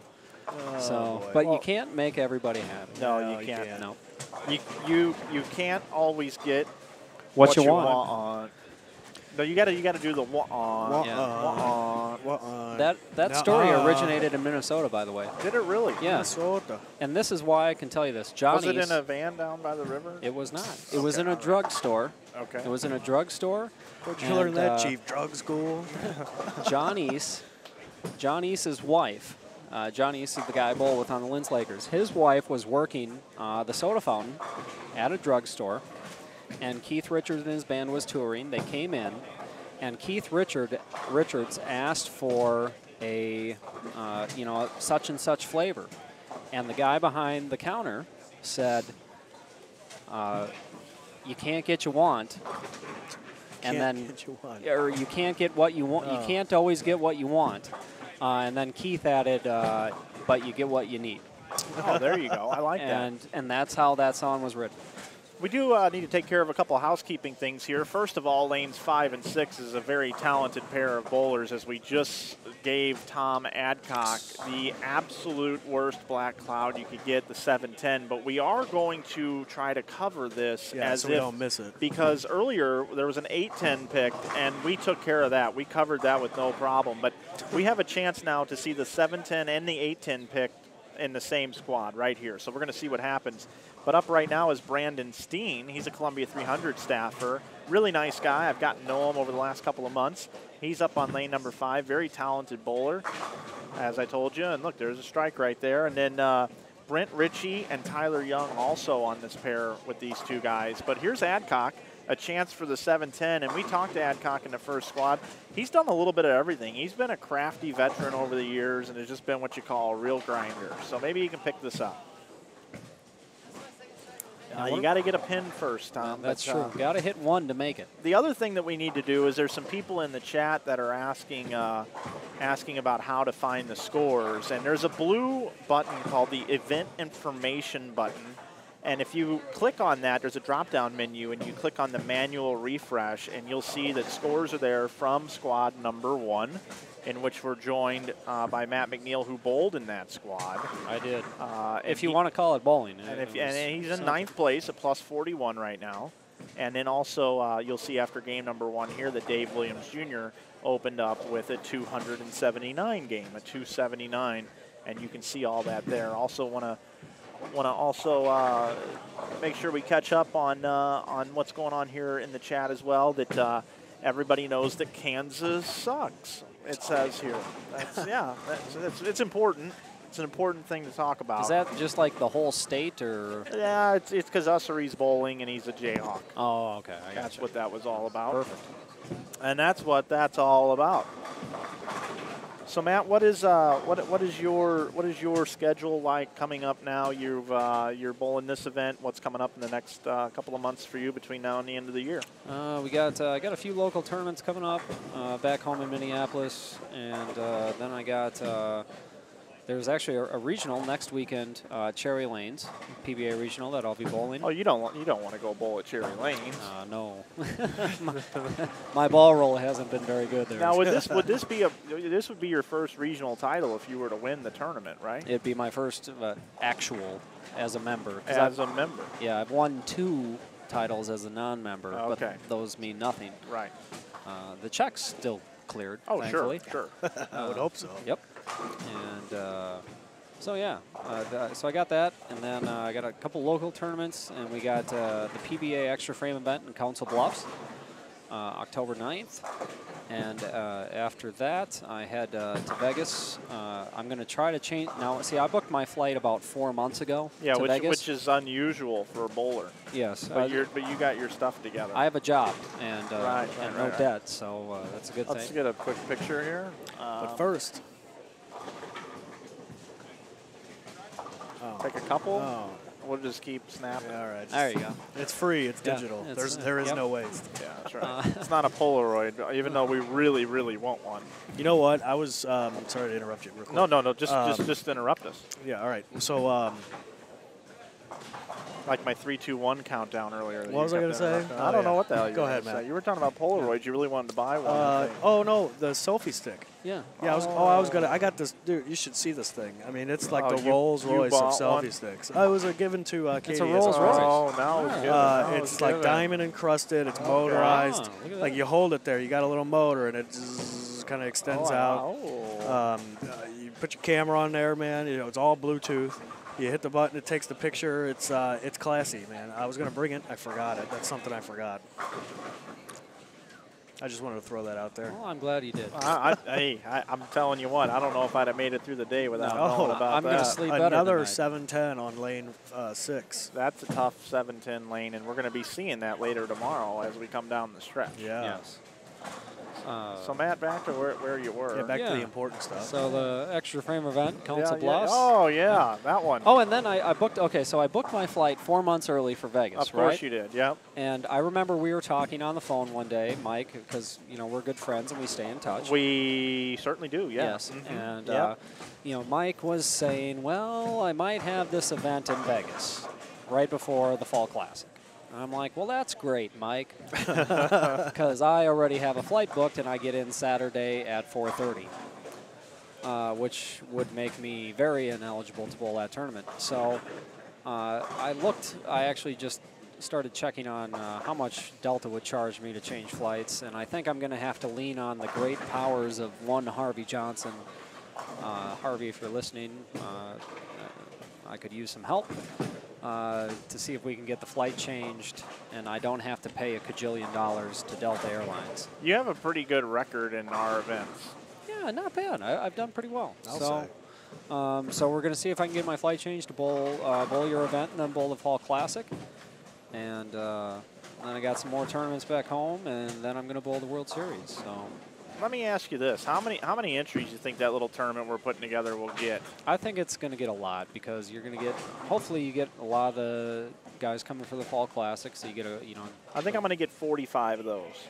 Okay. I've got numbers in my head. Okay. I think I'm going to get 45 of them. I think I'm going to get 50 from Southern California. Yep. I think I'm going to get 12 from Arizona. Yep. I think I'm going to get 10 from Utah. You have numbers for every state. Oh yeah, I Or do. you just- you- I you think have I'm to be going to. I making think this I'm going to up. get. I think I'm going to get 10 from the other, like Oregon and Washington. Also. And then I think I'll get 40 from Vegas. And I think I'll get 10 from the Midwest. That just will come, just to come out. You know what I mean? Yeah. / East Coast. So if I add that up, that's 7, 9, 10, 11, 12, 16. That's 177 people. And it's a re-entry tournament. So 230? I think that's very good. I don't- I don't but think I- you're going to have a problem getting a lot of entries. Well, you know, I announced it 6 weeks before the tournament. I know. But, I mean, you know, you're Mike Flanagan. It's Inside Bowling. It's a household name. Yeah. And Well, I'm a little scared of this tournament, to be quite honest Are with you. you? Anytime you do something new in a market that you don't have a ton of influence, you don't know what to do. that was like Vince McMahon with WrestleMania. Oh, thanks. You're that now I'm okay. All right, good. Now I feel okay. You should. You don't give yourself enough credit. You Nope. work very hard, and the sport of bowling is in your debt, and I'm glad you do what you do, and I'm glad to call you my friend. Well, that got pretty deep, and we do have room in our hotel room tonight if you want to stay at our place. How's Kim feel about that? I don't think Is it she Kim doesn't or care. Tim? Okay. All right. Yeah. Tim or Kim? Yeah, I've got two. Tim and Kim. He lives in Utah, you know. So That's I mean, right. it's- I forgot about Yeah, that. it's a reverse. It's a reverse. Reverse polygamy. I'm glad this is internet and we can say these Oh, we can things. say whatever we want because this is qualifying. Nobody's watching anyway. Yeah, that's right. Except Nobody's for the 74 watching. viewers. Well- But, you know, they don't count. You know. No, the 74 viewers, we love them, and they're, you know, it's this kind of potty talk that keeps people coming back. Well, we're bowlers. Come on. Well, Yeah. that is what bowling is. It is. I We're- mean, it's in good fun. you know, if there's not adult novelty machine in the men's room, it's not a bowling Yeah, alley. and if you want to turn on CBS this fall and watch Criminal Minds and see people get murdered and their eyeballs cut out and everything else like that, you That's think that's okay. better for you and your family to watch than this? Yeah. You know what? I don't want to be around you. Yeah, Bowler's Mark guy. You'll scare him. Bowler's Mark guy. I can't Has remember the his front name. seven. Yeah. I don't know Bowler's his- Mark guy. I don't know the his hand name turkey either. dinner. Yeah. He's the bowler's mark guy. Yeah, bowler's mark guy. Front seven. Nicely Bowler's done. Mark guy. I just got a handshake There from we him. go. Well, everybody, we're going to show you the Bowler's Mark Oh, guy. Yeah, the Bowler's Mark guy. Let's play a game. Can you name this person? The Bowler's Mark guy. Yeah, we'll do. There Hey, he can, is. you name this person? We'll do that. That'll be Yep. a fun You game. got to put it in the chat. You know, that is what's so funny is Turek has a real job back home and he only gets to come out every once in a while, so he doesn't know all these people, which is so funny. So he refers to this gentleman right here on the screen as the bowler smart guy. The bowler smart guy right here. Yeah, there he is, the bowler smart guy. And he has the front 7. Now Turek, you did get that part right. Oh my God! Yeah, well, he's got a giant red bar. I couldn't mess that up very hard. It's not very easy. Oh, hey, you're on the screen right now. Yeah, well, I thought you had him. No, he's not even up. All right. Featured pair. All right. Man, that was dangerous for a minute. All right, We so almost lost. We almost derailed. Yeah, bowler smart. The bowler smart guy. Yeah. I'm going to go out on a limb and make a prediction that scores are going to be way higher on this squad and next squad. I think so too.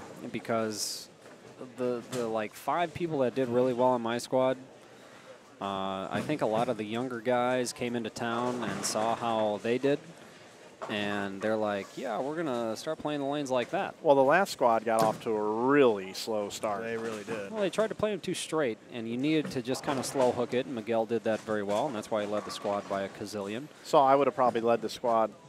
Yeah, have you ever seen how slow this guy throws the ball?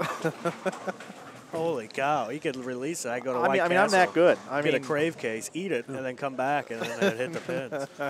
I'm just glad we take so many spots because my curmudgeon bowling today will get me into tomorrow. Yeah. That's There's all I'm a lot of thankful people for. going to be taken, which is good. Which is phenomenal for me. Because boy, did I throw it bad today. Oh. I don't think I had a whole lot to throw at, but I did throw it bad. I won't be surprised. I'll make it a prediction right now. I think there's going to be 3 left-handers in the top 60 because the left is poor at best. But you know what? As a left-hander, you live by it and you die by it, and you just bowl every tournament, and that's what you do. You don't gripe. When you have it, you take advantage of it. Oh, bowler smart guy, yes. Oh, here we go. All right, I'm going to get off my pedestal, and we're going to watch bowler smart guy, front 7. Lane 12. Carry. Well, it has to hit the head pin to carry, I guess. Well, that's our typical that's cloud. my fault. Yeah. Yeah, it is. It's your fault. Your fault only. My fault. Bowler smart guy, otherwise known as Jeff Ussery, by the way. Jeff Ussery. Oh, hey. King Thess. It's joined. Thess. It's Thess. He is here, ladies and gentlemen. King Thess is here. He needs we should get him like a pool stick and then wrap it in aluminum foil. Yeah. As That a way scepter. it looks like a scepter. Exactly. Right there. Or a toilet plunger. Many faces of Thess. Yeah, you can hold that up in other hand. And people have been tweeting us. Don't forget, we'll put your tweets up on the screen. #InsideBowling, and you can be part of the broadcast. And people were tweeting about King Thess just a little while ago.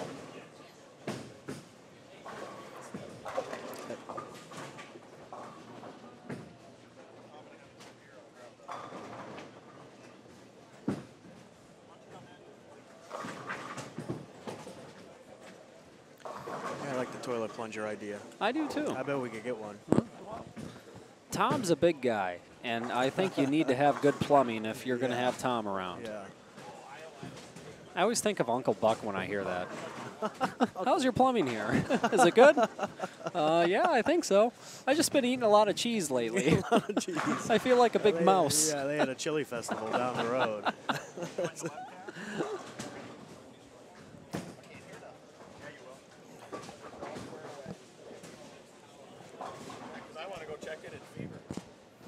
Oh, Riggs needs to gamble. I can get up and. No, I got this. All right. So joining us here in the booth. Oh, this is going to get really dangerous. Yeah, this is going to get dangerous. Tell your guys. friends to tune in and get popcorn because this is going to get really good. Yeah, Mike's going to have to take care of this because I apparently don't know what I'm doing. Oh, that's as far as it goes. That's good enough. You got my shoulder. It is zoomed out. Now you're asking for too much, Mike. Looking for the bag of important equipment. Gizmos and gadgets. So yes, so joining us in the booth, I said that already, is none other. Thess. 2011 Masters champion, Thess. King Thess. Thess. Woo! Look at that mug. Yeah, look at that mug. Surprisingly, that camera did not break either. It's a mug of something. Oh, that's funny. You guys so just keep picking on me. That means you're living some other poor soul alone. So, I guess, did you go get a meal? Yeah. Get some food? Yeah. We supported the local economy here. Went down to Beck's restaurant down there and Okay. had a nice little conversation with the guys I crossed with. They weren't done with me yet. We still went out for dinner, so. Oh, cool. Good deal. That's keywords. Learned that caramel goes really good on pretzels. Yes. It does. It tasted like a donut. That was really good. It was very Really? good. Not Caramel good for on you, pretzels? but good tasting. Okay, hey guys. Not only do we have an all-star panel here, man, we do. We've got Matt Turek, who is the greatest broadcaster in the history of online Broadcasting. I'm still broadcasting. waiting for my Emmy. And then we've got Matt McNeil, who's probably right now one of the hottest bowlers on the planet in all meanings of the word. And then we've also got the player formerly known as Tom Hess, King Thess, in the booth right now, who's got a 240 average for a lifetime career average for 2 games, and he's never played dice before as Thess, which is going to be great tonight. And now also joined in the booth is Hall of Famer and the author and the owner of the 11thframe.com website, hashtag read the blog, and he is also looks like he's going to be making it into tomorrow's competition, which isn't usually always the case here, actually. He's going to get to do some more bowling, and that's a dig on him, but Jeff Riggles joins us now, too. Yes, I'm here. Bad cold, plugged ears, plugged nose, nasally voice, but I'm here. And if you want, Jeff, you could grab this chair, and you can go up onto the platform if you want to sit behind the boys or with the boys, or however you want to do that. I'll even put the chair up there for you. Just going to say, I since might you're hurt a myself raisin, if I try this. You know, you're a raisin and all that. Yeah, good we could stuff. probably get a walker maybe. Yeah. Okay, Yeah, if I had my walker with me, I could just use that. Yeah, don't hurt the old guy. So now we have 5 voices for you to talk to, and you can tweet us in the booth at hashtag Inside Bowling and ask any questions to any of the people on the panel, King Thess, Matt McNeil, or Jeff Riggles. I hope I get a shirt out of that. That's all I'm hoping for. Well, they're already calling for it on ESPN. That's already happened. I thought it was VH1. No. When you make shows. Okay. Shows, baby. Okay. That old guy, yeah, he was a one-hit wonder. This King Thess is going to win Player of the Year. Yeah. I'll take it. So I don't even know where to drive this conversation right now. really. Well, out of the hole it's in now, please. Well, I'd like to take it back to game number 5. Start of game number 5. Wriggles is coming over to 7 and 8, and he says to us up in the booth, I want you to get a picture of my scorecard because I'm still plus through 4, and I won't be at the end of the block. What'd you finish I almost at, wasn't. Jeff? I only ended up plus 14, so I was All almost right. right. Okay, Despite all right. his best efforts. You almost tripled your plus, though, from plus 5 with 3 games to go or whatever. Yeah, that next game was nice when I started with a 5-bagger and then protected it with 5 spares. Yeah. Those spares were very conservative as Oh, well, man. too. Arm swing was not tight at all. Oh, this is about as hard as it gets. Now, Matt Turek, I'm going to put you on the spot right now with these guys and create a very uncomfortable situation. Great. Don't you always do that with me? Yeah. So basically, right now, you have to take any of these 3 guys in the booth right now at the pinnacle of their career to throw a strike for your life. Oh. Which one of these 3 guys in the booth Jesus. right now? Is it Hess at you're the gonna make me Reno answer Bowling this. Stadium, bowling the Masters? Is it Wriggles in his prime, right in the middle of a team event, trying to win an eagle, or is it Matt McNeil at any tournament in 2015? Except today. Except today. Lots of 7 pins today. Well, I'm going to go with, You're going to let me explain myself after you I can say do it, whatever right? you want. You control this booth. Who Yeah, you you're sitting right. next to is all I'm going to say. It You got an arm around you and a hand on your Strongest knee. guy here, the most dangerous man. It's not me.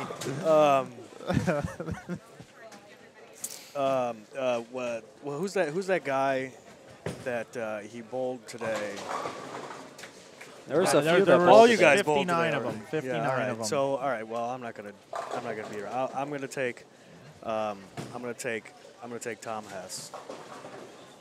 2011 Masters. Yeah. Yeah. The 2011 version? Yep. Meanwhile, Riggles and McNeil just left the booth.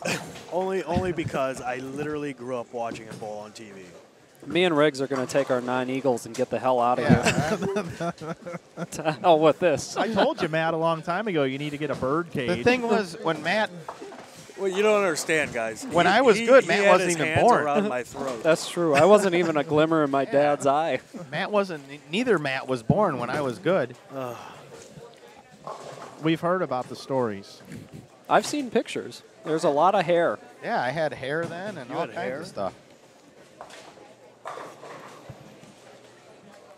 Hey, Jeff, I just lost 50 bucks Sorry, of gambling guys. money. I'm I sorry, had to pay guys. Turek to get that answer. Yeah, Mike, we're gonna eat good tonight. All right. It's all right. Oh, When you're yeah. on the no 4 and no 10, I'll just throw a couple extra 7s and you'll get your 50 bucks back. Oh, See, I'm saving money sitting here in this booth here. Well, you're earning $6 an hour, and Mike's gonna pay that at the day of. All right. Hey, they got those really big drawings over there tonight, though, at 8 and 10 Yeah, at the I'll win aisle. those. The Monopoly game. All right. Actually, that I'm looks all kind over of fun. that. Yeah. And actually, I'm making money this weekend because Susie Fever's not here, so I'm not shelling any out. well, I'll take her walking around money. Yeah, Oh, that's a good. I know. We miss Susie Fever here. Yeah, hi, Susie. she's busy this weekend. Well, what's she doing? This is the Green Acres Boxer Rescue Boxer Bash today. And she was going up there just to fly the flag because that's where we got Otis, and they're the great people. We did some donations. And then she's going to an event at Boulevard Lanes in Madison for the children of one of my teammates' nephew who passed away recently, and it's a fundraiser for their future college and that sort of thing. So she was going to do all that and do some chores at home and other stuff too. So she needed a weekend home. And also, she has 2 fantasy football teams, and tomorrow DirecTV Red Zone is an NFL Network or NFL Ticket or whatever that Sunday Ticket. Isn't that what it's called? It's all Yes, free it is. tomorrow. So she'll be parked in front of the TV watching all that with all her fantasy teams. That's probably the real truth. Are these guys really scoring better than we did? Oh, they're killing Yeah. them, Riggs. I told you it was going to happen. You didn't Am believe I gonna not make it then? You might not. I hope I still make it because I could really use the money. I want to see a 2-game sheet. The 1-game sheet was pretty high. Did you have to split your Peterson money with your teammates I too? asked the same question on an actual bat phone call. Ha ha ha! Yes, very funny. No, he has to split it with the other 3 guys on his pair, though, right? Ha ha ha! Yes. I'm surprised he doesn't go to work and everybody in his cubicle says, "Hey, you guys want to split this week? You're the manager, McNeil. Let's split." Okay, guys, you're my teammates. I'm a team player. That's fine. By the way, you're buying lunch. I know.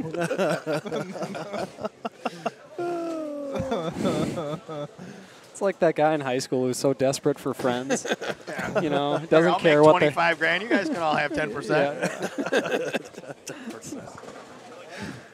See, at least on our team, we kind of took turns all those years making all the money. With you, it's just like they're just kind of like lining up at the Social Security thing for your check each at the end of every ABC or USBC. Sorry. Hey, we've just gone live on Periscope, on the Inside Bowling Periscope channel. I'm streaming you guys right now at a tournament where you're live streaming. You're streaming the Oh, live wow. streaming. The live streaming. Ooh, that's That's exactly what's. And we've already That's got radical. it retweeted. So can we go get somebody to Yeah, I take care of it. live stream? I'll take care of it. Mike live streaming us. Oh, yeah. Yeah. Matt'll do that right now. There we go. He's That's going to pretty live radical. stream me live streaming you guys live streaming a bowling tournament. Ooh, and we got a good pair in Oh, it's front going of to us take here me like a coming up half the an next hour to game. type this up. That's a lot of live streaming. We get AJ this game. Yes. Well, but that's not a featured pair, but we can still kind of do that. Oh, but even better, next to us we got Rob on 7 and 8's a featured pair. 5 and 6, Ah. 17 and 18. Okay. Because we got Rob the Shimwrecker, hour and 5-minute roll aimers. He's playing like 30 already. Jason Guest says, "What's up, guys?" in the Periscope Okay. right now. What's going on, JG? Everybody at home, I am at Clifton Clowers on YouTube or on Twitter, sorry, and that is my Periscope handle as well. I got one viewer right now, but I am Jason Lowe joined. I am live streaming, Mike live streaming the live stream crew at the 2015 Fusion Realtors Community First National Bank Open. While Here you're in doing that, Waterloo, Iowa. are you keeping up with the graphics changes as we switch into you a know new what, game? Mike, I am totally on top of that. Well, all right. After you guys tore me down about 5 minutes ago, I think I'm going to go into the bathroom and cry in the stall for a while. Yeah, but I am on top of it. Now I can't see what I'm doing, Mike. All right, Matt. I know that she's a shocker here, but is that really her last name? It is. It really Does she is. get picked on very much about that? Well, she was only on the team 1 year. She's on the team on the women's team my freshman year. You need to Periscope her name shirt, Mike. Oh, I can Periscope that. People want to know, are you live right now on Inside Bowling? Yes, we are. Yes. Her name is Lila Yaya. There's Mike. There's Oh, Mike. look at that. She throws it good, too. All right. Periscoping. Another former shocker. That's just an all. She's on the all-time name team. Now, There. I have a legitimate All-time question name team. here for Matt McNeil. I saw that Francois Lavoie is now going by Frankie Lavoie. Is that true? Yeah, what's up with that? No, we always called him Frankie. It was just easier than calling him Francois. So when he was on the team, we called him Farm and Frankie. Those were his two names. So that's, Farm? Yeah, Farm. Somebody called him Farm one time, and I just ran with it because we shared an apartment, me, him, and Devin Bidwell, and Devin called him Farm one time, and it just kind of stuck. So I kind of ran with that one, and we called him Farm. I got one for you, Matt. All right. Do you remember Mike Sapolis? Yeah, Sapo. Sapo want a cookie? Yeah. You think you that give- was really you- mean. Looking back on it, I mean, I was kind of a mean kid. I guess that was No. really mean. I mean, No. is he doing okay? He didn't commit suicide. Or Oh, well, he tried about 4 times but failed. okay. All right. No, I'm right. Jason He's Poley is in the Periscope right now, and we're getting a ton So, of hearts. Do you think that I can take a video of you Jason saying Poley. Sapo want a cookie? Does he want that? Yeah. Oh, okay. Yeah, he wants it bad. Well, yeah, because I beat him. Because he wants the cookie really bad. I mean, you know. All right. Hey, Sapo, want a cookie? Because I think I beat him. I beat him by like 2 or 3 pins to make a cut at a Greater Iowa tournament. Yeah. And it I was think at this. Ken this- Weinrich, I think, told you to say it Yeah. or something. Yeah, it was this Well, rock back pile then, of yeah, center. and rock back pile of then, center. he was hard on himself a lot. Yeah, I didn't help it. Because I think he had a weight issue then, didn't he? Yeah. And, you know, and that's not fun. No. And we First were at all- home, we that's- Guys, were don't all- pick on fat guys. Yeah. I know. That was That's wrong. why he's my pick. I picked him. I picked on the fat guy. Oh, I mean all right. All right. You want to switch with me? real Yeah, quick? yeah, we'll switch. Sorry, Tom. Tom King Hess, King Thess. you know, you're not looking too skinny there I don't yourself, think there, so. bud. Yeah, At least well, I got about 8 this inches side- of height. This side is all Tanqueray, and this side is all Sprite. So, Matt, I'm going to need an autograph from a buddy of mine. Brian Bowers is watching at Oh, home, Brian. and What's up, Brian? Big Red was, he's jealous because he's not, good enough to get on live stream or anything, so he wants your autograph. All right, yeah, I will. I'll Yeah. definitely provide that. It'd be the 3rd time I've given an autograph in my entire life. I don't think he's talking about your autograph, Matt. Wrong, Matt. I think he's looking for Matt McNeil, not Matt Turek. Don't you mean mine? And Oh, by boy. the way, Big Red, His by claim to the fame, way, he won the 40-frame game about 6-8 years ago, something like that. I don't know. Is that his claim to fame? That's his claim to All fame. right. And he drills my stuff. I like Big Red. Nice guy. He Gentle is a nice giant. guy. He's a gentle giant. Yeah. Poley says, nice finish, Hess. Thanks, Poley. See you up here in a couple hours, bud. NDbowling.com. Jason Fast. Guest wants to know if we're running on time. Probably, what, about a half an hour late? I heard about an hour and 20 late was what this started. Okay. That's what I heard. I wasn't here, so. Tell Matt, great finish at the Peterson. Thanks. Finish, start, Wasn't middle. an hour and 20 late? That's what somebody was saying down there. They started at 2:20. They were supposed to start at 1:20. No, 1:30. Oh, okay. Well, somebody gave me bad information. It'd be like 45 minutes late or 50 minutes late. Sorry. We could have 5 on a pair at C Squad, though. I'm only getting paid Well, $6 an hour. I mean, there's what kind of information do you want here? Well, we didn't call an 8:10 earlier, and they said, well, what do you expect? They're only making $6 an hour. So Matt and I acted like we were watching it live, and we did a whole voiceover. You did that too with him? Man, you did it with him too? Yeah, I did. Yeah, that's right, Matt. Yeah, all right. So what is this Periscope thing? I'm not into the. It's I'm an all old the man. cool kids are doing it. It's just a way that you can live stream from your phone. Mike, Yeah. Mike can I'll explain leave it the very live well. streaming up to the pros. Has No, this it's made fun. Vine obsolete, or? This is live. I well, mean, but it's yeah, only it's good for Vine's 24 not live, hours. is it? No. Yeah, and it is only available for 24 hours, and then they disappear. That's good. But people There's that a are lot of watching, things that I've wanted to disappear after 24 hours. people that watch can chat with you, and their chat shows up on the screen, and they give you hearts, which is the way they rank you on popularity. Yeah, there's a lot more scores here, Riggs. They're starting a lot deeper than our squad started and playing them right. So there's a boatload of scores. Wonder if they're I going to hope run out of make room. it. I don't know. You never know. Well, let's see a sheet for 2 games or something. Oh, we have updated standings, I'm sure. You know, Matt, 50 people of the next 2 squads have to beat us to not make it. I'm in 11th. They take 64. 53 people in 2 squads.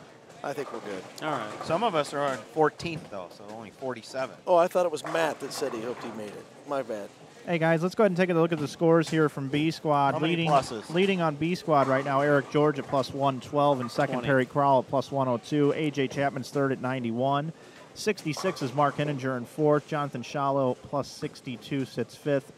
Rounding out the top 10, Dave Williams Jr., Nick Heilman, Brent Ritchie, Justin Schwaska, Dave Barris sits at plus 30. Currently, right now, there are 20 people plus on this squad. No with big deal. Frankie Lavoie being 20th place. After 2 games for us, we had about 14 or 15 pluses.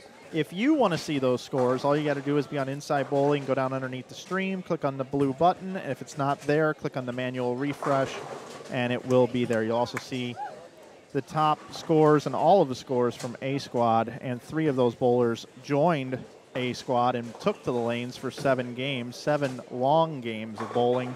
And actually, we have 4 different bowlers in the booth right now that bowled earlier. We've got Jeff Riggles, we've got Matt McNeil, we've got Tom Hess, who bowled games 1 through 5, and then we have King Thess, who bowled 6th and 7th games, also in the booth. Yeah, King Thess is a lot better than that Tom Hess guy.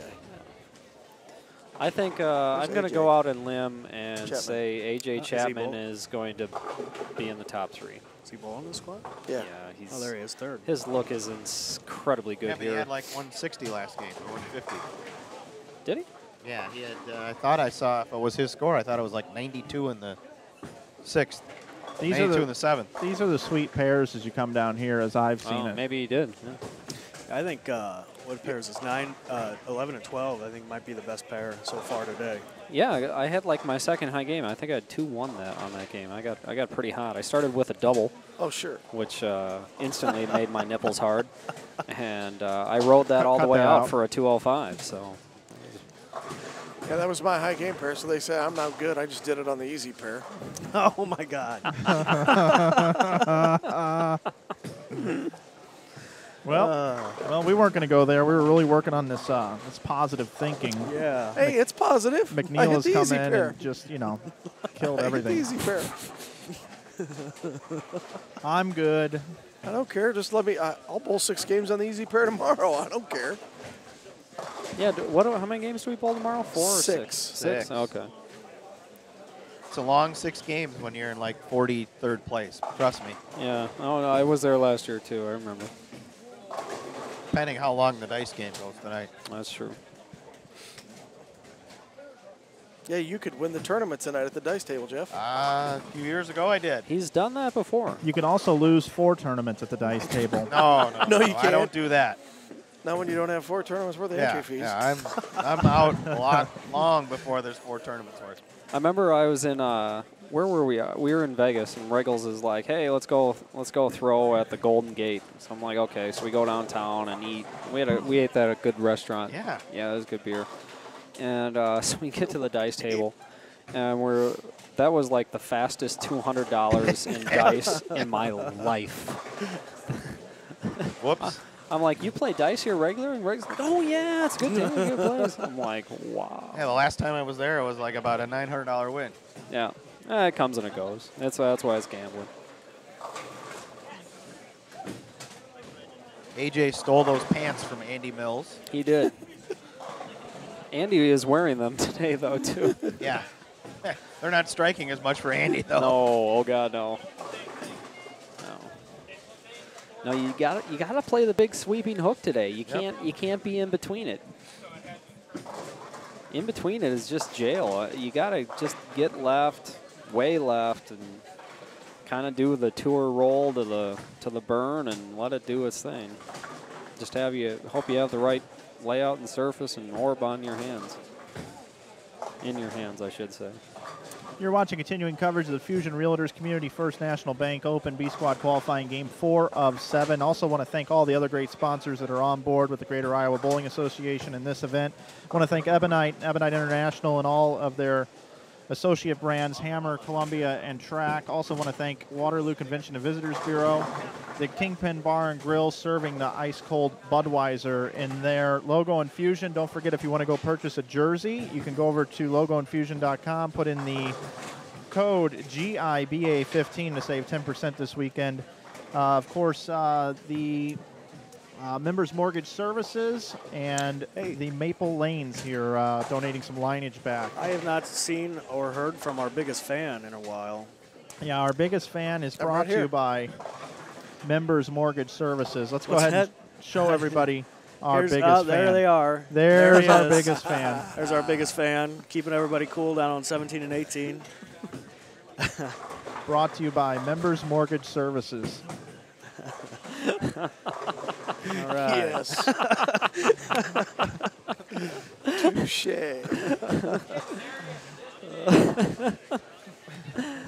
And we also we also do have the most conceited member of our team. As he's got the camera just totally zoomed in on himself right now, and now he's talking. There he is. That's the most conceited member of the team. Well, that's my booth, Mike. Yeah, right? well, it is. That's what you told me. I noticed earlier you were adjusting that camera. And yeah, well, you know, I mean, Vogue, strike a pose. And there it is. There's nothing to it. Vogue, whoa. He tried to get everybody. That's as far as it goes. Yeah, He tried to get everybody in all the one way. picture. Just all the It guys just that are here, doesn't- their heads are way too big. Yeah, Get them all in. Yeah, well, that's true. All right, that's enough of this. Yeah. You know. Kevin the Williams, live stream Chaz legend. Brewer. Get a USBC Hall of Famer, a certain USBC Hall of Famer, and then you got Matt and me. The king is in the building, though. That's right. You know, through that segment. Hey, we he all have scooted Eagles more and at more the, farther at the away stadium. from me. Yeah, but anyway, Yeah. moving Do on. we have any tweets coming in? How about giving us No. some tweets, folks? Hashtag Inside Bowling. Get you Yeah. up on the screen. Need some material, Let's I go guess. check yeah. in with this chat a little bit. Anything going on in the chat today? Oh, just people chatting it up. So far away, I can't even read it anymore. What I time's would the need dice start, binoculars to read Andy? that. About 6 probably be my guess, maybe 7. I don't know. I think I saw somebody in the bathroom playing dice. With the piece of cardboard. Yeah, right. Ashy Larry. So let's take a minute here. I want to rewind backwards a little bit. You know, when I first heard about this tournament from Jeff several years ago when we came and we live streamed it the first time, I remember it being a bunch of locals and a couple of national type guys like yourself, Tom, or King Thess, I should say, Riggs. And, you know, I really didn't see a whole lot of national talent driving in to this event. It was more the local guys from the area. But over the last few years, what Joe Engelkes and his team has done, he's turned this into a semi, at least I would call regional tournament. But you know, it even draws some folks from pretty far away, actually, which is pretty neat. And I know that they like that. You know the whole thing with the PBA Tour back in the day. These bowlers walked through these doors. Yeah. You know, this happened on this pair. The champion was crowned, and Maple Lanes here, and even the other center, Cadillac, they've been able to create some of that. And I want to go around the panel here. We'll start with Riggs, and we'll work our way down to King Thess because he's going to have the most to say that's meaningful. What I want to do is I want to know, where do you see this tournament going, Riggs? Do you see it like where it is now? Is it going to go? Is it going to attract more? What's going to happen? Boy, I don't know. I mean, how do you attract more? You got 180 guys or 179 or whatever it's going to be. Do you want it to be bigger, stronger, faster? You want it to be the Bionic Man? Or, I mean, I think this is about as good as it. What more do you want, I guess is what I would say. I mean, your tournament is bigger than that in St. Louis, money-wise. It's because of the center. Yeah, and it's a bigger center, but I mean, Joe doesn't want to charge more than $150, and he wants it to be part of the GIBA, and he doesn't. I mean, he's not trying to make it to. This is what he wants it to be. I mean, I don't think he wants it to be anything more than this. I mean, he doesn't limit it to anybody. If Tom Doherty wanted to come up, or Chris Barnes, or whoever you wanted to say, if they wanted to come, yeah, he'd certainly welcome them here. But you know, one of the beauties of this is that it doesn't pay so much that guys fly in from all over the country. It's just enough so that he gets the best of the Midwest, basically, is what he gets here, and still caters to his GIBA membership. I think it's kind of the best of all worlds. Matt McNeil? Yeah, I got to agree with Riggs. Joe Engelkes and GIBA and Joe's staff are so great. And Jennifer, I have a crush on Jennifer, by the way. Yeah. Well, married, multiple kids. And yeah, wait till you see your husband. You won't say that. I know. He's a power lifter. Yeah, Hey, we're friends on Facebook. You don't want to go there. guys. I've been working this thing. I've been working You don't it. want to go there. His arms are bigger than Tommy's arms. Oh, I know. He arms are picked bigger than me my up already legs. once. But no, I mean, you look at the owners here at Maple Lanes, and you look at all the work they put into the center in the last 4 or 5 years, and how they've turned the center around, and the job that Joe and his staff and the GIBA are doing, plus all the great sponsors of this event. It's, you know, if it's not broken, don't fix it. It would be my saying, and you know, they work really, really hard, and they got a great thing going right now. So I mean, if we have this, if you can count on 2 of these every year, boy, that's just great stuff in my book. And Tom, what do you think? You know, I'm going to kind of echo the exact same thing these guys said. I think this is what Joe envisioned. The only thing that I think Joe would like to grow, I don't think he'd like to grow the entries, because I think he wants to keep it full. And I think if it's full, then it's special. The second you open up another squad and it doesn't fill, and then you don't have to pay early and all that to get in, well, then it's just another tournament. Mm-hmm. You know, the work, I just wish more people knew this, the work that Joe and Rosie and Jen and Greg put into the entire Greater Iowa's, not just these 2 tournaments. The Fusions are obviously the marquee events due to the great financial sponsorships that we get. But, you know, Joe, he doesn't take any money out of the entry fees, nothing. Everything that Joe uses to pay his staff, which is his family, all comes from the side action, and it's very, very minimal, very minimal. Everything else is put right back into the prize fund, and it's, in my opinion, you know, it's the best non-PBA event ran around. And, you know, I want to thank Joe and Rosie and Jen and Greg, you know, Zach, Brendan, all the guys that are, you know, making this possible, Budweiser, the Visitors Bureau. I mean, there's a whole list of sponsors. There's so many of them. How many tournaments do you go to where you got to name off 10 sponsors, you know? And one more next year, hopefully. Yeah, that'd be awesome. You know, inside, you know, you guys coming up and covering it, making it so that everybody's families can watch. I mean, look at all the college kids up here. Look at, I mean, Yeah. you know, all the Wichita State people. I think Perry Kroll, is Perry still in college, man? Do you know?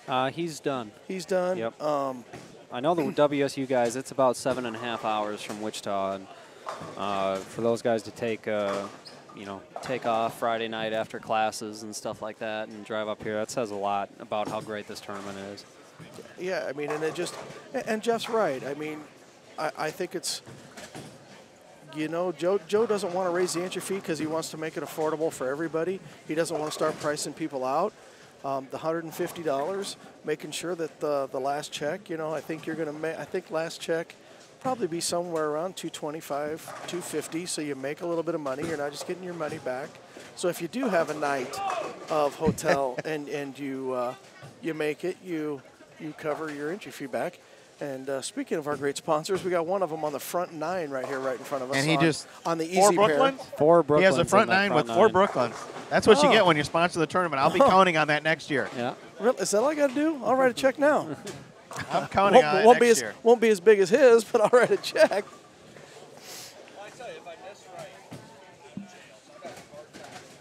Yeah, it's fun to try to let go of it when you know you can't miss right, isn't it? Yeah, just knowing you can't miss right, it's easy to just pry it off. So yeah, Brandon Steen has the front 9. We'll be bringing you that in just a moment. I'll be down with our mobile cam, and we will capture the 10th frame there. It could be the first possible perfect game of the tournament. That's right, I just said it, perfect game. But Would be the imperfect perfect game with 4 Brooklyns. Yes. But I mean, you know, getting back to the question, I think this is just about perfect. You know, you got 3 squads, all full. Bring a third of the bowlers back to Sunday morning. You know, it's perfect, and you know, we're lucky enough that we've got enough people. We've got some people here in the Midwest that want to do it. You know, Jeff's tournament, unfortunately, this year fell on a bad date for me. Sucked to miss it. That was planned. Well, you know, I mean, Keep you out of there for like fill the field. Well, no, to Jeff's credit, I mean, you know, he worked.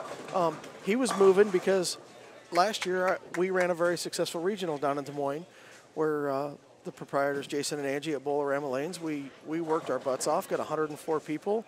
And there was just too many events all right at the same time. Jeff worked with us. That's the weekend that, you know, he had it on his weekend so as to miss our regional. Unfortunately, the PBA scheduled a national stop, so I had another opportunity to go work one of the Brunswick mini camps, which is something that Sean Rash is doing and having great success with, giving back to the bowlers and working with kids. And, you know, I just did that week. I think there was 48 bowlers at a one-day camp and got to go out there. But there's so many great proprietors around here, and getting picked on by a couple of my Minnesota buddies, Chad Nelson, Dan Bach. I think there's like, they got this nice guy persona, but if you really knew them. 8 high roller titles just walked into the building, I think. Yeah.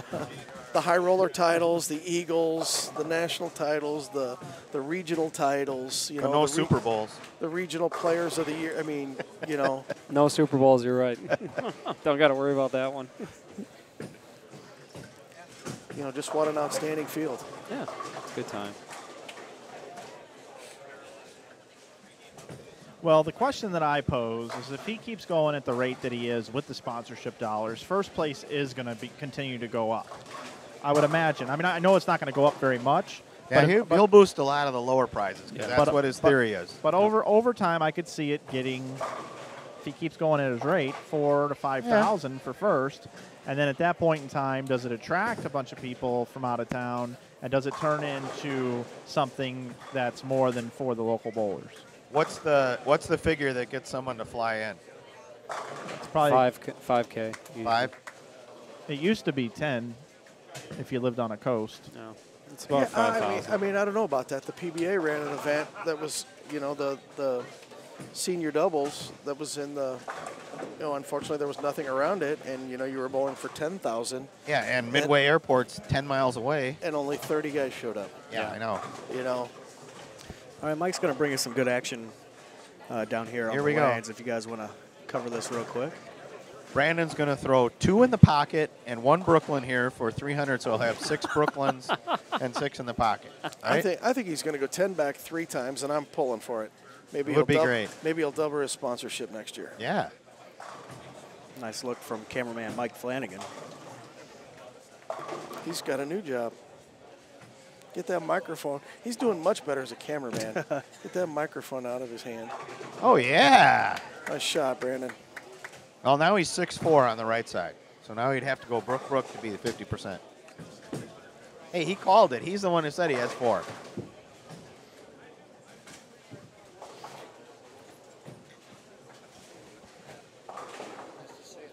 You too, Chad. However he did it, he has the front 10, which is the first person to have the front 10 today. There's quite a few people watching. This is like it used to be in the old days when you had the front 10. Yeah, quite a crowd. Back when I had hair, when front 10 was rare. It attracts quite a crowd. You know what else attracts quite a crowd? A long dice roll. That's right.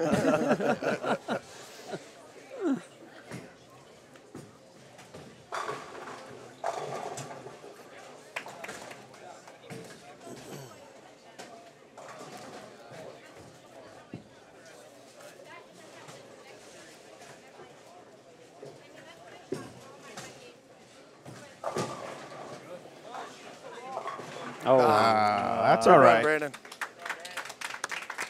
Didn't pull it enough for Brooklyn. That is one heck of a big game. Yes, it is. So the question is then, did Thanks, he miss right? No, I don't think so. Well, he didn't pull it enough to go Brooklyn. Yes, yeah. Oh, okay, all right, yeah. He needed to get a little more left.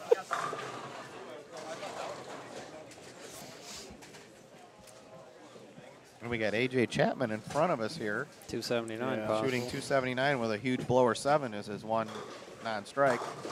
His look is so good in this place. I remember when I first met him, I crossed with him in 2011 when we had the first Fusion Realtors.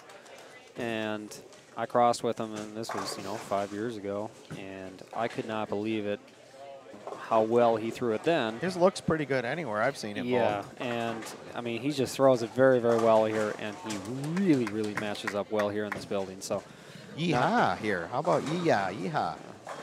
Yeah. Sorry. Yeah, she's beating me probably. Yeah. She wanted to ask how you were leaving all those 7 pins because she's not having any trouble kicking them out. No. Well, it's that funky ball roll McNeil has. It's never going to match up on tour. Just at the USBCs where they put a shot in. Right, where they wall them up just for that one particular squad. Yes, for my pair only.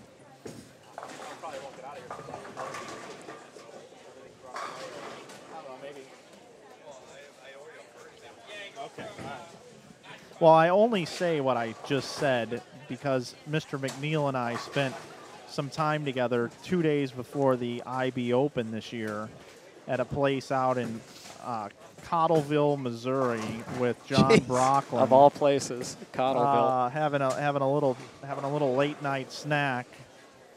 And you can elaborate on the conversation, Matt, if you like. Here's how it goes, and everybody, I think if you know Mike well enough, you know this fact, that Mike can come into your house, sit down with you at your kitchen table, and get you to write out a check of your life savings to buy land on Pluto. So that being said, Mike convinced me to try the PBA Tour and get my card, and that's how the story goes. Thanks, Mike. You didn't tell me that story for the blog. Jesus. Well, I heard things like the lefties have no chance out there, and I said, "Whoa, wait a minute. Let me pull up the points real quick. Who's leading points and who's leading average?" And I started talking about how well Parker and Rhino's numbers were, and Parker had just won the World Championship or something. Yeah, he actually did. Yeah, and we went through all these different numbers and stats, and basically I wasn't buying what Mr. McNeil was throwing down. And then like 2 months later, I see this thing on this website called 11thframe.com, and there's this story about McNeil going pro, and I was like, He didn't say anything about any conversations on any. Well, I'm sure I wasn't the only Missouri reason, town. but I was pleased to see it. So I think I sent you a text pretty quickly. Yeah, you did, and I said I said give me some extra ketchup for my crow, so I can swallow it. Well, I wish you the best of luck out there, and I think things are going to be just fine for you. Oh, thank you very much, Mike. I appreciate it. And, I think the bowling world is just very curious to see how you do.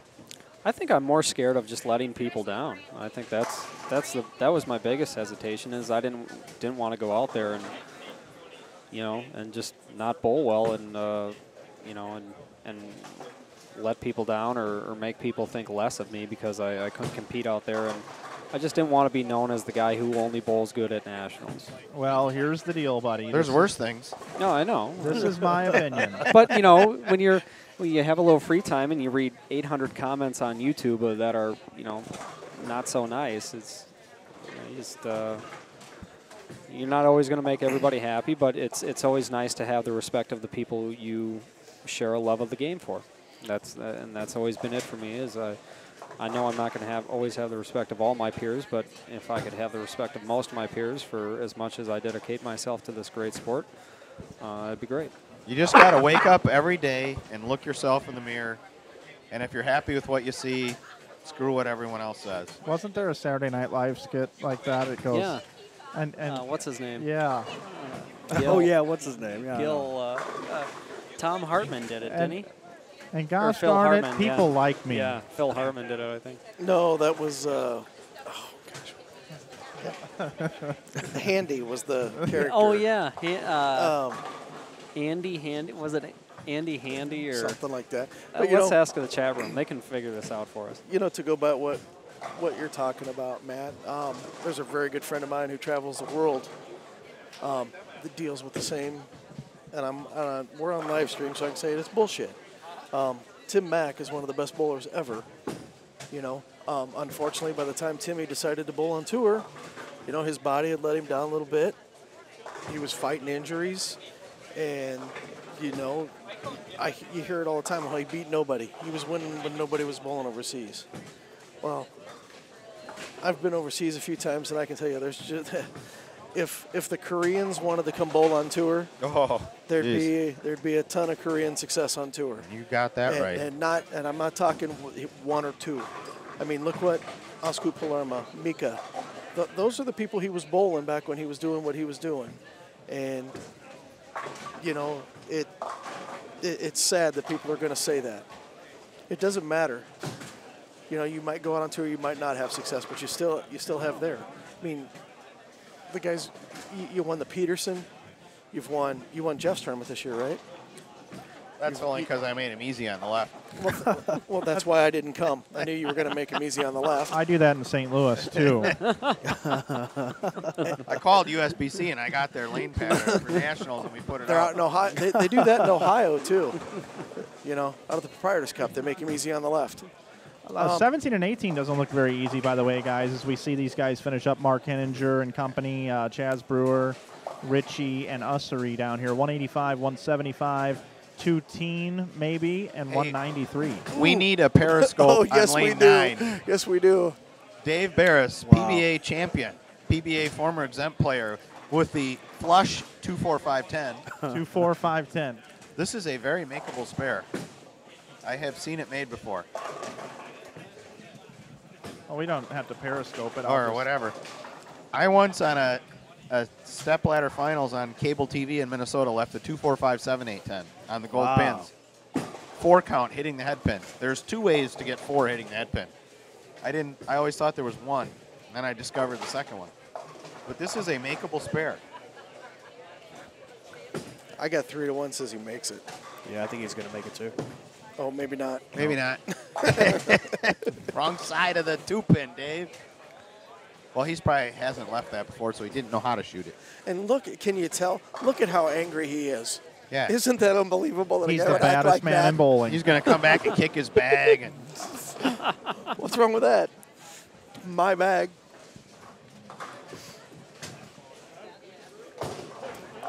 All right. Looks like we're going into game number 5, huh? Yes, we are, Mike. We're flying. do we have like how? I just want to know how many people are plus after 4 or 3 years. That's all. I don't care about just how many are plus. I'll give you a standings rundown. And There you we can go. do it He's- anyway. Mr. Matt, the other Matt's got it.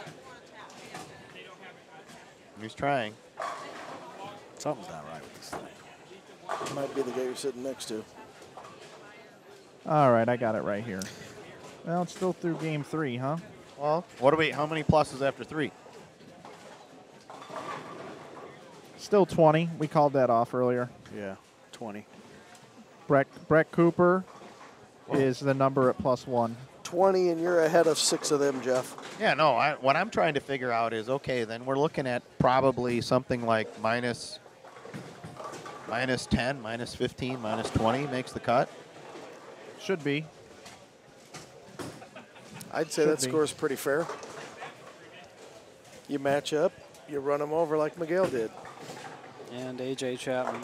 You know, you I just had a Perry score in Crowell. my mind on our squad. Eric Fritton, lefty, uh-huh. shot like 240 the last game to get to minus 21 or minus 20 something. And he's like 16th on our 17th on our squad. 18th? I can't remember. But I said, don't go home. I said, you don't know what's going to happen. Don't go home. You never know. You never know. Don't be John Burkett. How cool is that, by the way? What a great story that is. That is a great story. John Burkett bowling for a PBA 50 title when it's as hard as it's ever been out there. I guess I don't know the whole story. What happened? No, that was bowling. He was bowling that was the extra frame tournament at Lubbock. Is that what it was? Yes, it was the extra frame tournament at Lubbock, and he was like so far down on A squad that he was like 40th on A squad, and they were taking 59 people, or he was 39th. So he left and drove all the way home from Lubbock to Dallas, which is like 300 and some miles. And when he got home, he checked the scores, and he'd made the cut in like 57th. Did he go back? Yes. So he turned around. That's dedication. Love it, John. He turned around and drove back and slept for a couple hours and bowled.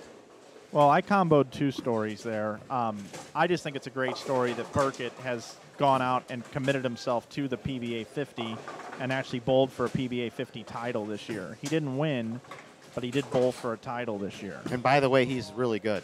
And Yes. I think that's awesome in itself. This other side story that came off of that deal is pretty hilarious, and I like how he talked about it. It's funny. He is a bowler who used to pitch baseball.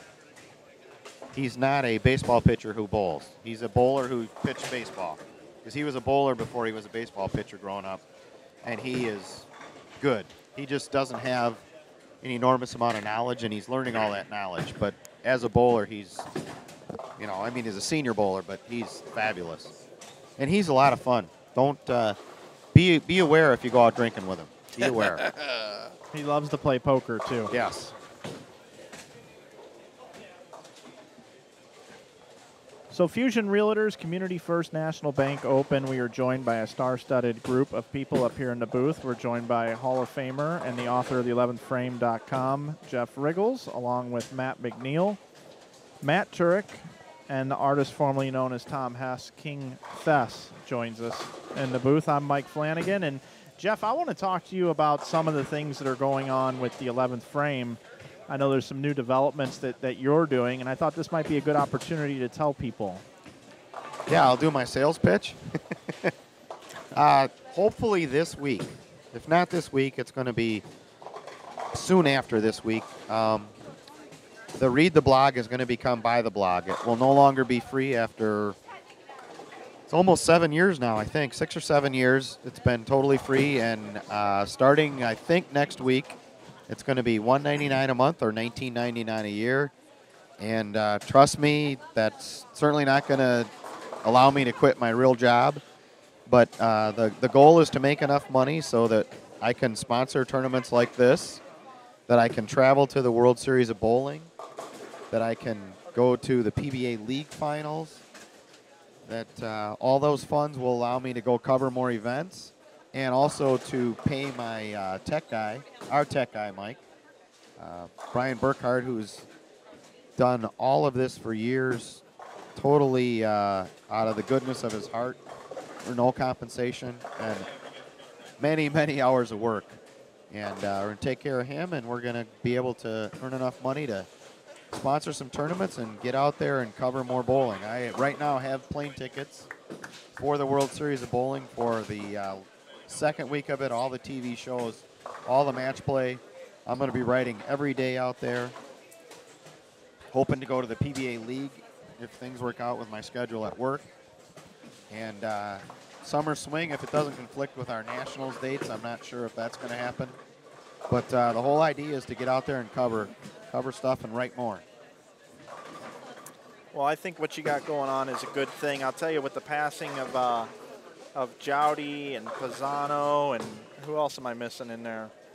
John Archibald, Dick Evans. You know, you're about the only guy doing it. Well, I'll tell you, I'm on Len Nicholson's Phantom Radio starting Wednesday. We taped the show this week, and Lenny and I talked about that. When I was a young reporter, I used to go down and cover the Miller Open in Milwaukee. And I used to always say we had like 4 different papers would cover that, but it was just the local guys. And I always said then that it's too bad that Associated Press doesn't have a guy dedicated to being out here every week covering the PBA Tour, and that was when the tour was a real tour in the 1980s. They didn't have anybody out there in golf on the PGA Tour. They have somebody, Doug Ferguson, I think, is the main Associated Press golf writer. So every newspaper has access to the Associated Press stories every single day covering golf. And I've always said that the one thing bowling really could use is a dedicated Associated Press writer writing feature stories every day on who's leading and what the stories are, and they don't have that. They've never had that. Daily newspapers, back when they would have run bowling stories, didn't have any copy. They had the agate results and a couple paragraphs of who's leading. That's it. They didn't have what golf had, what tennis has, all the other sports. Excuse me. So kind of my idea is eventually, when I'm retired from my job, when I'm available, if I can afford to retire from that, is hopefully 11thframe.com will provide enough income that I can go out and cover the PBA Tour. Every day there's a PBA Tour national event somewhere, I'm going to be there writing about it. Telling everybody what's the story behind the story. Not just who's winning, but why they're winning. That's the ultimate story. And I'm going to, hopefully, in the next couple of years, be able to bring it to people on a select basis like at the World Series. But eventually, the ultimate goal would be to be able to be at every PBA Tour day that exists where there's a title on the line and write the story behind the story. Well, I think doing that is going to really kind of test bowling. It's going to be interesting to just see what happens, because you could technically, by doing this, pave the way for other things and people and places. Sure. Like you?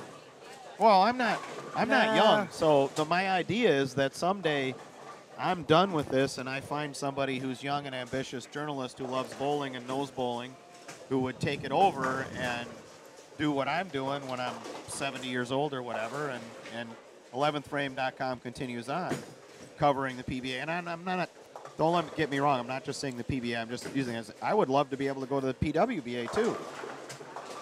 If I'm done with my regular job and quote-unquote retired from that and financially safe and stable, then I'm able to go to every tournament there is. I want to show you guys in the booth what I'm kind of talking about here. If I can get anything to work. Here is a version in some regard of what Wriggles does. And I'm taking the boys in the booth to rotoworld.com. This website was designed for people that play fantasy sports. That's why it's called Roto World. And okay, so this was originally designed to just give information to fantasy players. But what's happened with the site is it's grown in so much popularity that they've hooked up with people like Roto Grinders and all these people all these experts that write everything, and it all shows up on here. And then they're an affiliate, and they get a percentage of the things that have to do with this. So, for instance, if you went to the 11th frame, and the 11th frame was Roto World for bowling, and you could subscribe to Extra Frame. And Wriggles is the one telling you to go there. And he's citing Extra Frame. I saw this on Extra Frame, and he's the one constantly touting Extra Frame through this website. And you click on his link, and through his link, he gets $5 per person that signed up underneath his link. That's what Roto World is. These guys make money from all their affiliates, but because of the content that they have and they provide, they're providing that service for free. But they're taking the influence and all the people that go there, and they're pushing them to other entities in which people can learn more and pay more and watch and view and do things. So I kind of feel like these people at Roto World, NBC approached them and said, we don't want to hire writers to come up with all this. Can we integrate with you? And we'll give you a link on NBC.com. And because of the link on NBC.com, more people were going to NBC.com than RotoWorld.com. But because they'd see Roto World on NBC, they'd come over here from the sports section. And they all kind of work together into this network. And then there's affiliate programs through all these different things. So that's kind of sort of what I mean by paving the way. I feel like everything in bowling could run through the 11thframe.com. That would be awesome. Yeah, there's probably some potential there. The thing is there's so little amount of stuff to integrate.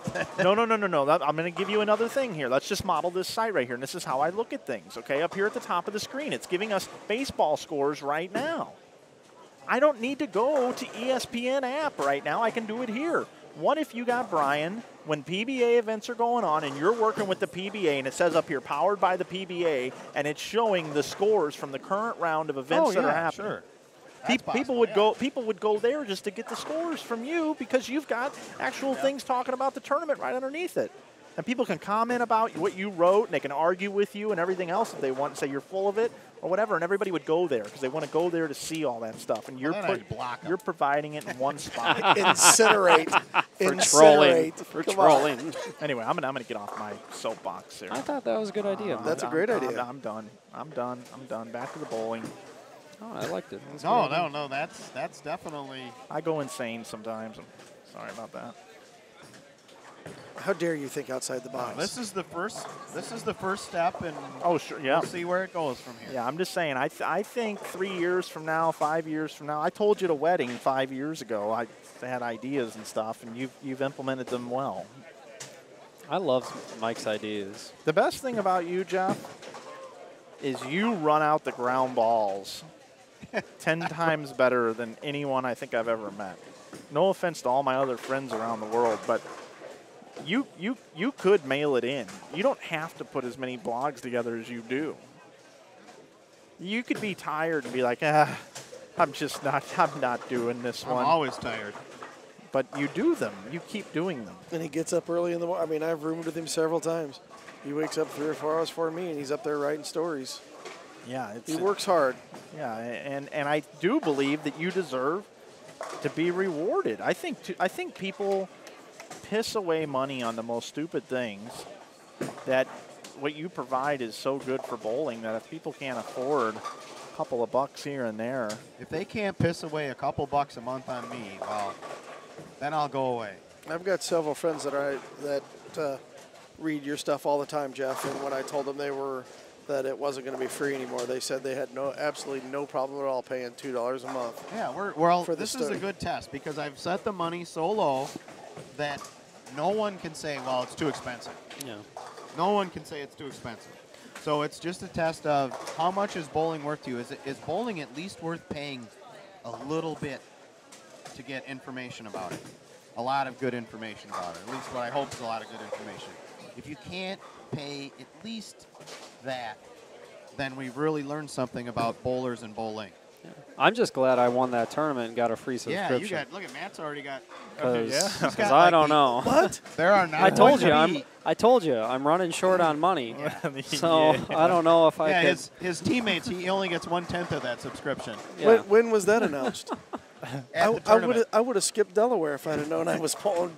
Could have got a free subscription believe to me, 11thframe.com. That is the only comp subscription there's going to be. Well, yeah. I mean, I'm his good buddy, and he's already told me he's charging me $3 a month. Well, All 10 of my teammates are paying, or all 9 of my teammates are paying. I'm going to tell you another idea. You guys are getting so good at promoting the things that you're involved with. Hess, you're a walking billboard. You've got it all figured out. I mean, you're very good for the Brunswick brands and Radical and everybody That's you're because you associated can with. fit a billboard on him. Well, right. That's funny you should mention that. I'm going to get in the middle here. Back when I was with that other company, I was standing next to Norm, and he come up and he says, they should be paying you twice what they're paying me. And look at the size of our logos.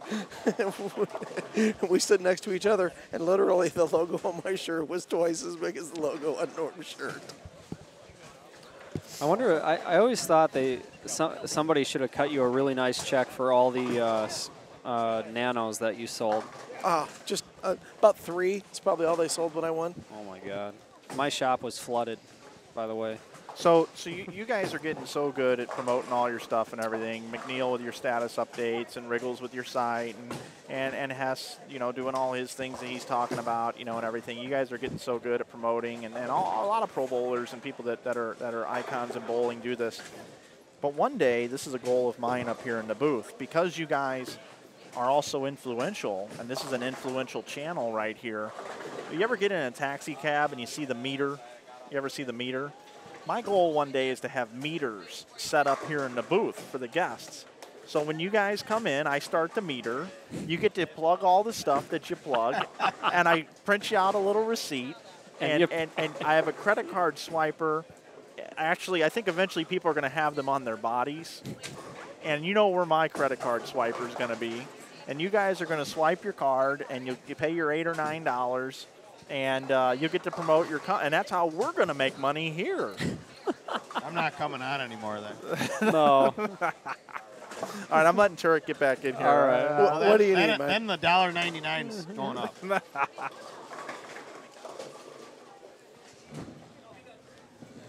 It got pretty interesting when we started wondering where credit card swipers were located.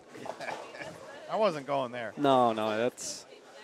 Even for internet broadcasting, that's one you don't want to touch.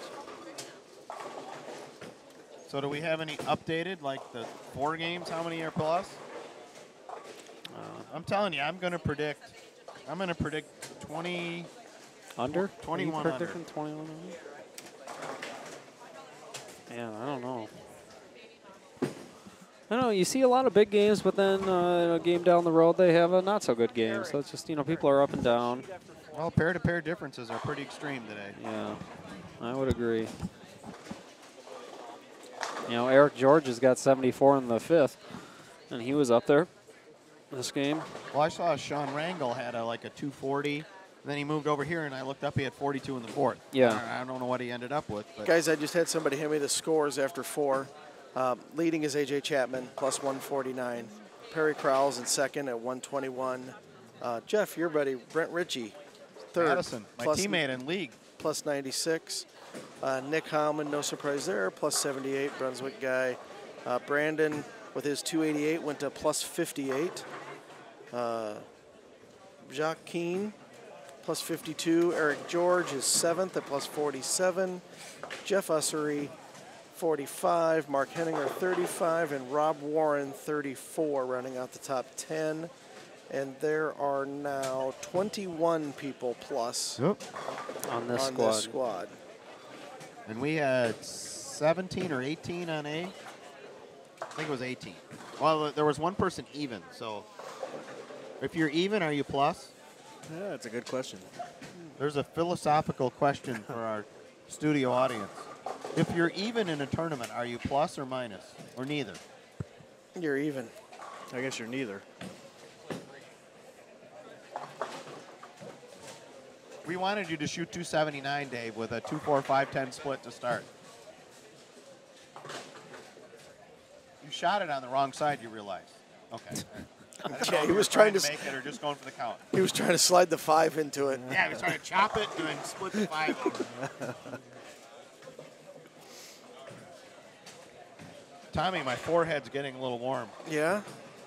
He's got the fever. And the only cure for that fever is more dice rolling. Yeah, I got to go check into our room, too, before they give it away.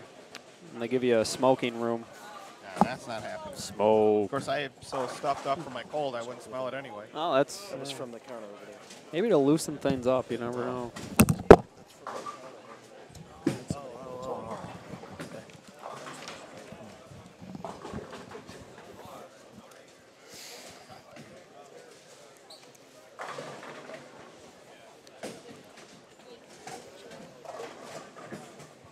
So does AJ get to go? Did he win?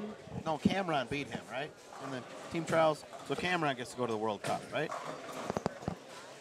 Was AJ the top seed, though, at the team trials? That's right.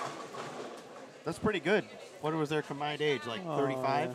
Yeah, he's 36, unbelievable. 37? Yeah, Cameron's really good, too. So, and Cameron's going to be going to WSU, Yep. so that's big. Wesley. And Wesley's there, and they got a really good team this year. So they're going to be pretty sharp.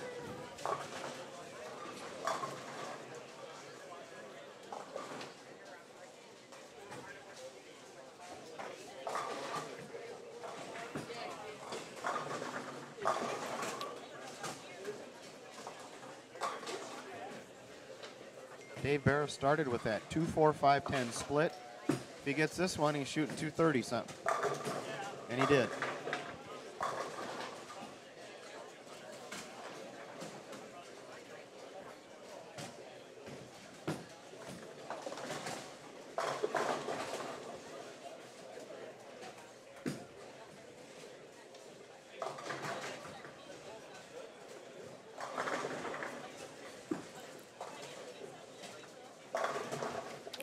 Mark London just texted me, by the way.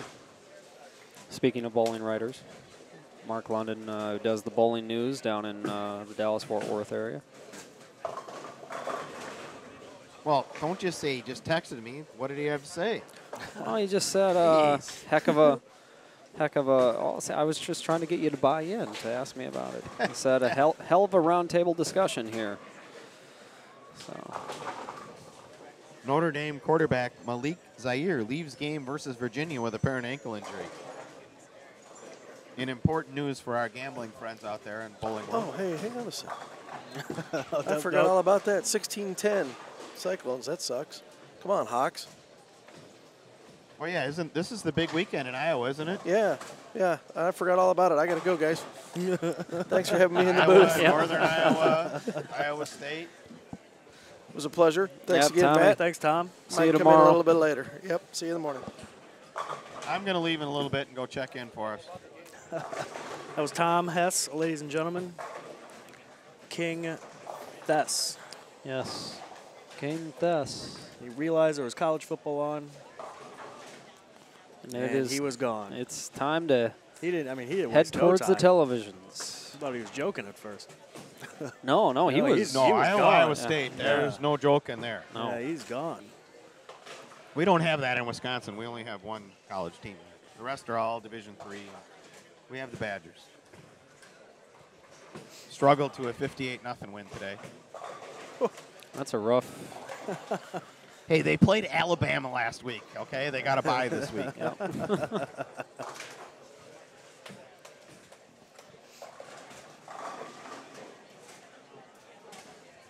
Brett Cooper's making it look nice. Is he getting the 7-pin out? Yes. Okay. He's playing much further left of me, which I don't know how. With a shiny ball too. He's able to go up it. He's able to do something I am not.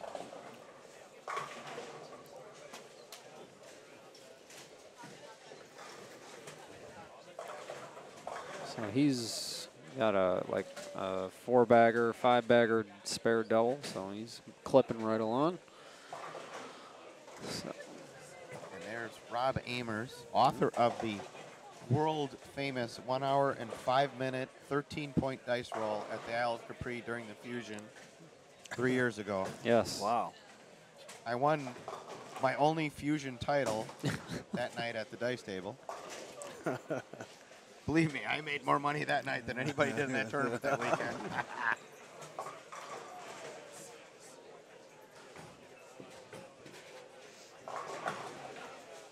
That roll actually started.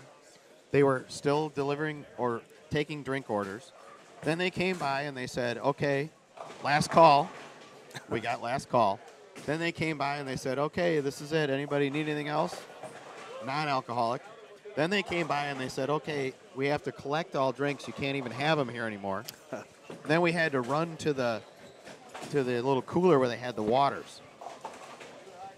That was how long that dice roll was. What? I heard Big Mike Nape had a huge roll at the boat one time. He had I was not there for that one. Hour and a half. Wow. He made a guy 75,000 or so on the other end of the cow. table, and the guy flipped him two $500 chips at the end of the roll. Tip. Yep. Wow. Mike he had two $5,000 wrappers. Him and Bobby Jekyll were splitting. So they each had a $5,000 roll of hundreds with a wrapper around it, and it says 5. They kept the wrappers. Mike still has the wrapper. All from the boat. Yeah, this is back when my hours weren't so bad, and I got up at 5 a.m. And at 4:58, my phone rang. And I picked up the phone, and he yelled, "Too bad," into the phone. This is not true story. He yelled, "Too bad," into the phone as loud as he could possibly yell. And my ex-wife heard, he yelled so loud into the phone that she heard it, and she goes, "What is going on?" So Mike's like, and he's talking so fast I could hardly understand it. They were on their way to breakfast. This was at the end of the roll when they were leaving the casino at 5 a.m. So he told me, then I was like, "Mike, I got to get ready. I got to go to work." So I go to work 2:30 in the afternoon or whatever. That same day he calls back and he spends a half hour telling me the whole story of the roll. Hour and a half roll. How many points did he make? Oh, God, I don't know. But he made, like, without repeating, he made 5 hard sixes. Oh, my God. And that dude on the other side, I believe he had $2,000 on the hard six on one of them, which was $18,000. Wow. I wish I knew how to play dice. I know the guy had thrown a $100 chip onto Mike's and Bobby's hard six, which made it like $230. So when they hit it, it was almost $2,000. But this guy made like 20 grand on a hard six, the last hard six Mike rolled. But he flipped him two $500 chips at the end of the roll. Tip. Wow. Whoops. Whoops. And now my forehead's really warm.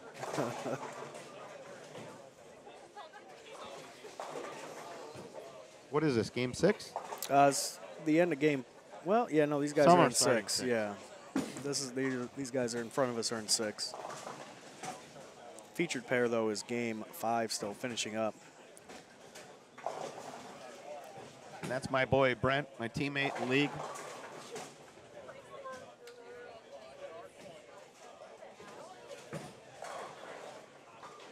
He might have he's done with his game. I can't see what it is. He's bowling very well, though. He's like 70 over. He's using a new Devour. One of the only Storm and Roto balls I have not gotten. So, of course, he ordered it. Jeff, how does this one roll? I don't know. I haven't got it. Okay, I'll get it.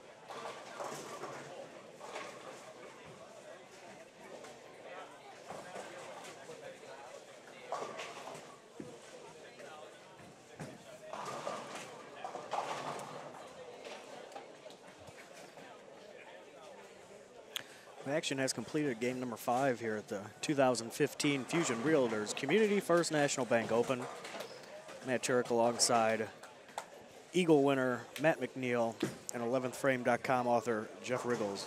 And Eagle winner. And Eagle He winner. still you're has right. more than I do, too. Wow. Well, that probably won't last long. But right now, I have one more than you. Yes.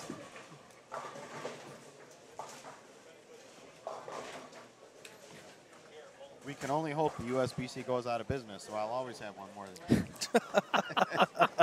Of course I'm kidding. I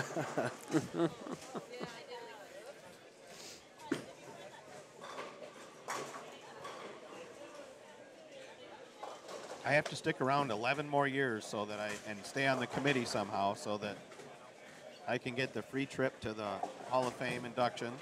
Well, wait, I'm in the Hall. So I always get the free trip. Yep, you always get the free trip. Sam will too. So Yep. That'll be 2027 or whatever. I'll be getting Social Security then. Oh yeah, I think I hope most of my teammates are still alive by. I hope I'm still alive. If I'm ever lucky enough to be honored. I'm gonna take you down to the bonus pair, 5 and 6. They're down there. I think they're waiting for. But no one's bowling. Yeah, I don't know what they're here. I guess they're waiting for this. No. They're waiting for something. No. There's a nasty 610.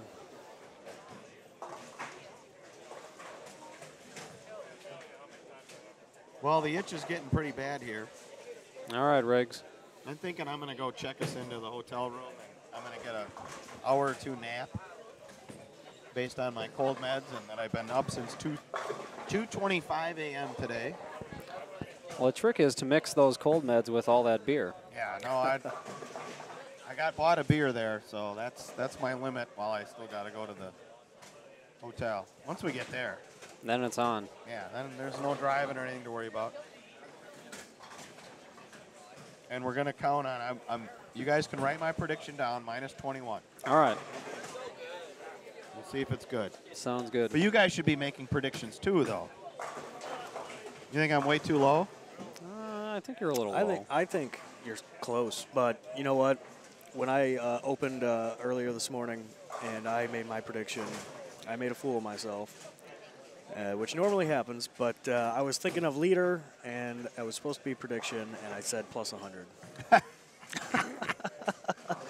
And I was alone. His mic was out, shoot, I don't know what he was doing. But he came back and I told him that, and I think he laughed for like 35 minutes. I'm trying to think what the highest cut we've ever had in this tournament. About plus 20? Yeah, that sounds about right. I mean, you got to remember, we're taking a third of the field, so we're taking 60 out of 180, or when the dates have messed around, we've only had 45 guys, because it's only been like 140 entries or whatever, 45 or so people. But still, I don't think the cut's ever been more than 20 or 30 over.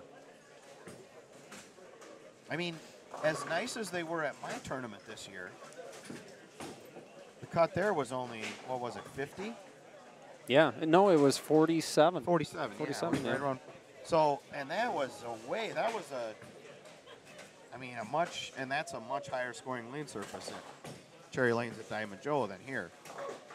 Because that's almost brand new and that was done. I liked it here before they flattened the lanes out.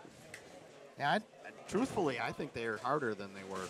Well, for the straight guys. Yeah. The guys who go around it left to right do very, very well here now. I mean, since they leveled them, the theoretical is that the outside should hopefully play a little better. It plays worse. Man, I don't care what you do, outside 5 never hooks in this place. No. You look at the graph anymore. of this pattern, the last few boards are under 300, and the theory is that less than 300 units in those Kegel graphs, it will hook. I had a ball with 500 grit, threw it outside 1, 2, 3 board. It was hitting the 3-6. Wouldn't hook at all.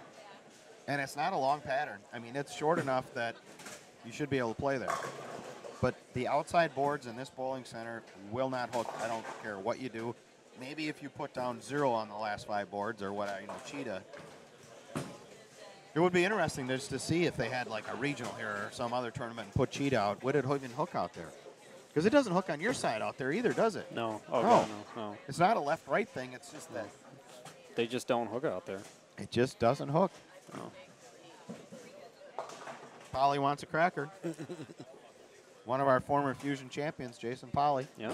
Polly showed up. He's on C Squad tonight.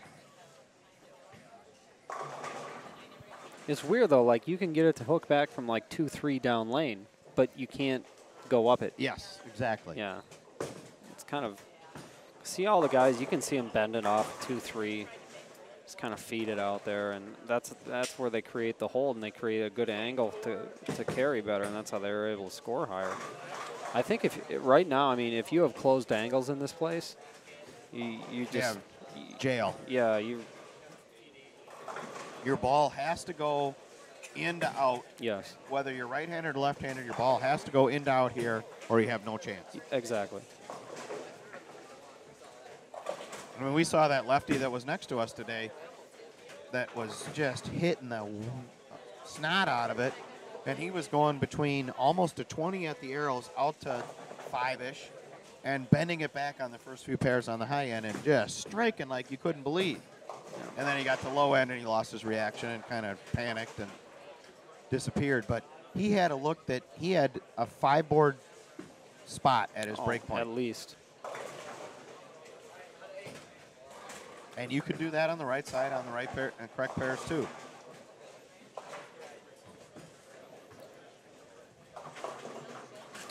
Yeah, you just got to get it to that spot. It's all on how you get it there. You know, you just got to get it there nice and soft, nice soft speed, nice soft hand.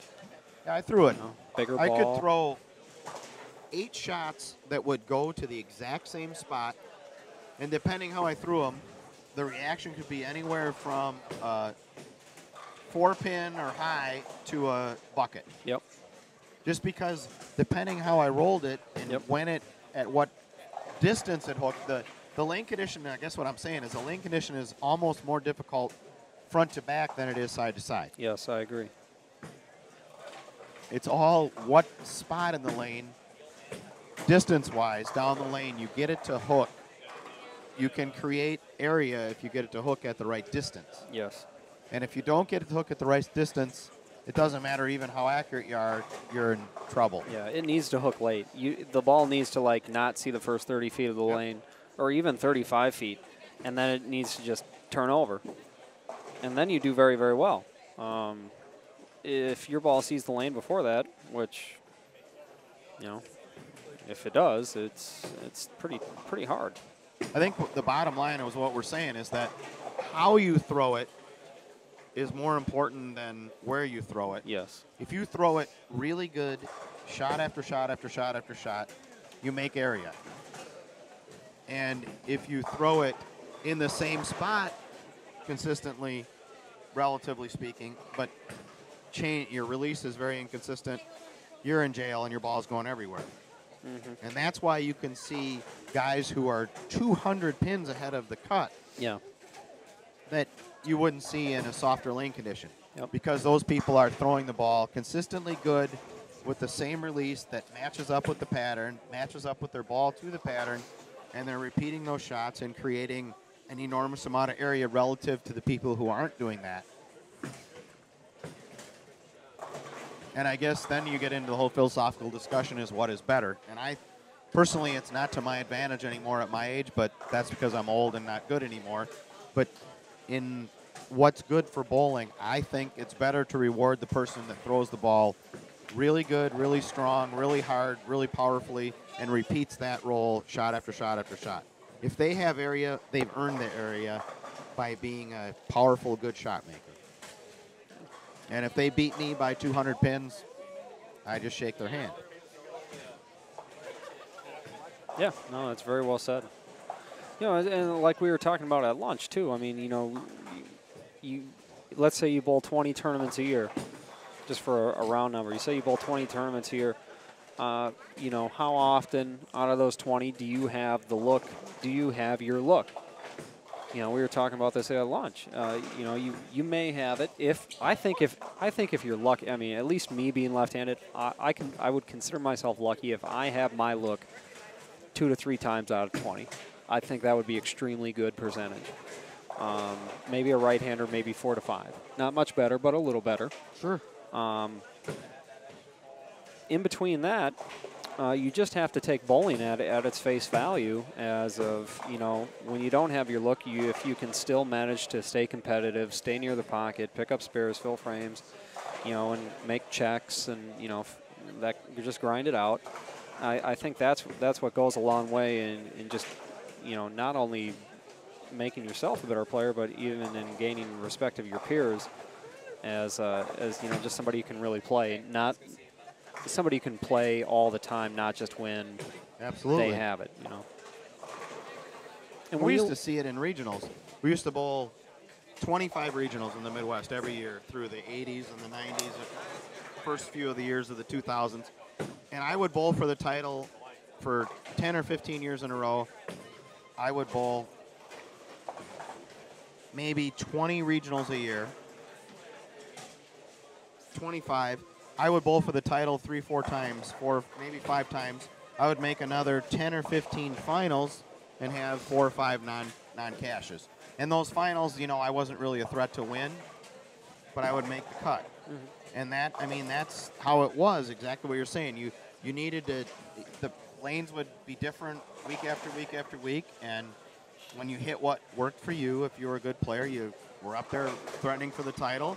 And if you were a good player, when it wasn't quite what you needed, well, you could make the finals and finish 8th to 12th or something. And then there'd be a few tournaments a year where you just had nothing. Yeah. And that's the cost of doing business. Yep. That's what I consider. I mean, you know, I'm going to, out of 20 tournaments, I may bowl 1 or 2 where I'm completely locked out and have absolutely no chance of competing. But that's the cost of doing business. Absolutely. You know, if I just threw up my arms and said, well, I'm not bowling anymore because I got shut out at this one tournament, well, that doesn't do you any good. So, you know, it just goes back to it. You know, this is right now what's really working is, you know, the guys who can stand left, throw right with a good heavy roll, with a bigger ball in their hands, get it to hook at the right spot. That's what's working this time. Yep. And, you know, next time, maybe different. Clean through the front with power, and you got room. Yeah. And now that I'm off my soapbox, and it's time for you to go check into your hotel. yeah, because I just saw that my hotel called me. That's either good or not good. No, it's like, are you going to check into your room? So thanks for having me. Hopefully, we'll see you all here tomorrow morning. Thanks, Jeff. Here, I got it. Did you get it?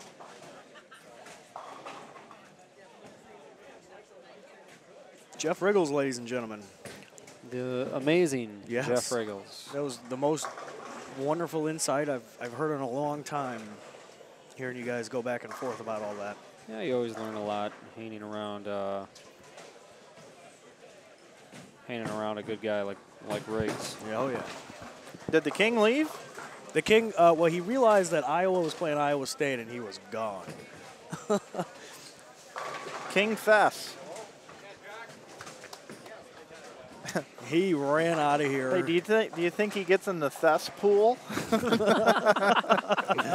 What do you think? You think he gets in the Thess pool? Oh, that's pretty good. Oh, I know. That's pretty good. That's what I went and did for the last half an hour. I wrote new material. I'm going to try it out on all our viewers here now for the next little while. You know what's so awesome? Is when you sit up here in the booth, you get to have a good time. Everybody enjoys coming up to here because if you're, you know, like at the end of the tournament, we're always congratulating the winner and shaking their hand. Great job, great job. You know, none of us are in the car ride home with the people that don't make the cut. Kind of get away with it. And for those of you that didn't know, this morning I don't know what happened, but you know how you normally forget something? Like I could forget the computer or I could forget my laptop so we couldn't stream, but you just forget something. Chapstick, yeah, and that my is... lips are on fire. That's one of the things. Can I borrow that? Yeah. All right, thanks. Yeah, get in on that. But put this on live. Yeah, hold on. So here's how We're Chapstick brothers now. So I forgot something today. So like Eskimo Brothers. Today I'm Tunnel Brothers. Today I won the No Belt Peace Prize. Oh, nice. How's that feel? It's all right. It's all right. See, No you can Belt pull it Peace off. Prize. You can pull it off if you can untuck the shirt enough to cover it up. I think yeah. I got that Yeah. going on. Nobody's picked up on it yet that I win the No Belt Peace Prize. I'm going to go tell Dan Lemish over there to come up to you and be like, hey, Mike, you bring a belt? Where is Dan Limich? He was hiding in a corner somewhere with Mike Dole. It's a good flavor, isn't it? It is. Citrus jelly bean. I really. It's a very nice flavor. It's a specialized Does one. Kim like it? You know, I don't. I never even asked her. What about Tim? I haven't asked him either. All right. I've been kind of silent for a while, guys. You should have heard the conversation that they were having. Crickets. We kind of got, it was crickets, but we got very philosophical. I heard something about 3 out of 20 tournaments and 5 out of It was informative. 20 tournaments. You'll for have to go back righty. and watch the Yeah, archive. I'll archive it on YouTube. And you can do that at Inside Bowling On YouTube. channel. Yeah. No, that's it. That's where you do it. That's where you do it and how you get it. That's right. It's where you throw it. It's where you toss it. It's where you leave it. What's going on in my chat? This is my chat, by the way. It is. It's mine. This is Turek's booth, but that's your chat. F you, Turek. Yeah. Yep. You can have the chat. And you can take that to the bank. Little RoboCop. I like it. Let's see. What a roundtable discussion we have here from London. Eric George, woohoo, cutting out for a while. We'll check back later. Lee, thank you. London, does that even apply? All right, blah, blah, blah. That's your lefty mark. Okay, blah. I just blah-blahed the chat. Good job as always in the booth, Riggs. Yeah, Yada, good luck yada, with that. yada. You know, I'm going to tell you guys half the reason why this is even He's gonna tell us. moderately successful. Because I learned very early on that you're only as good as your guests. And I made sure that people were comfortable to sit in here. And I made sure that we had an open door policy, like there's nobody's business. And I feel we've done an amazing job of having an open door policy, and that could have burned us, or it could have worked out well. I think it worked out well. And in our case, it really worked out well. I will say that there have been 2 separate times where people got belligerently drunk and got into the booth, and things turned for the South. But you got to take risks sometimes, because we certainly don't want to turn into this. Up on lane 18, Rob Amers. Stepping on the wood approach, standing about 35. Ball is set in his hand, and he's off. Delivers the ball, hits the pocket, and knocks them all down. Sounds like the CBS broadcasting guy when they did the tour on 98. Spare attempt, 17. It's the 2-8 again. The ball is off. He steps out of the shot and converts. It looks like that might have only been a 9 count. I don't know. Coming up later tonight on CBS, Walker, Texas Ranger. A Followed by 4-year-old ball, 2 10s. Lane 18. Oh, like Grey's Anatomy. Brett Cooper, southpaw, left lane, looking to capitalize on his spare. You know we lost like 50 viewers just now. On the approach next to Steven Keeler, who just struck off camera. All right, so yes, we are glad. We are very glad. It did not turn into that. I was wondering how long you guys are going to let me keep rolling. I mean, it is your show, but yeah, kind of got old, man. Yeah, that's what I'm saying. Dead wood now on lane 18. Dead wood. Hi to everyone from the Thomas in South Carolina, Greg and Jane. Well, hello. Oh, well, hello. I disagree with Jeff. The great variety of bowling balls that are available to the bowlers today, the great bowler will practice should be able to have a great shot every tournament. I want to meet that person because I would love to smile and say I agree to disagree with you. Just with, I mean, you're not going to win tournaments with your C game. Very seldomly. I've maybe, you know, it just doesn't happen. You might sneak into a finals or get lucky or have a good day with your B game. You're going to win tournaments with your A game. And your A game to beat these fields has to be, your A game has to be at an extremely, extremely high level to win these tournaments and to beat these fields. And to win a lot of tournaments. Yes. And so, you know, your A game isn't going to play all the time, no matter how good your A game is. Yeah. There's going to be something physically off. Yeah, I your mean, timing, you know, you're just not making the same shot. That, or I mean, you know, you look at like the pattern today. I mean, is, you know, a lot of people's A game doesn't fit what the lanes are demanding today. Right. You know, it certainly doesn't fit my A game. Luckily, I was, you know, a good spare shooter, and you know, I can show up tomorrow and get my head beat in some more by Miguel and AJ. But you know, that's I was just lucky to grind it through.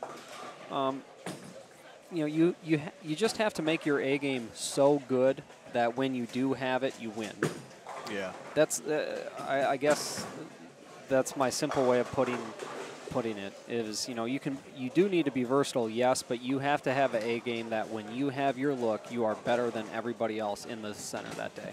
Well, I'm working on something right now. I'm working on the UOP. UOP. Yep. Union of Prospectors. Prospectors. No, there's gold in them hills. It's the universal oil pattern. Oh, okay. I like it. I like it. Yeah, it's the one that's fair for everyone. Yeah. It's the one that everyone can score on equally with no advantage over another person. So an oilless lane. No, really. An oilless lane and everybody gets the same ball that has to be at the exact same surface. Well, what I'm actually thinking about Give them doing, a plastic ball then. this is what I'm actually thinking about having done, is you ever go to the grocery store? You ever been to one of those? Yeah, I've been to a few in my day. Me too. From time to time.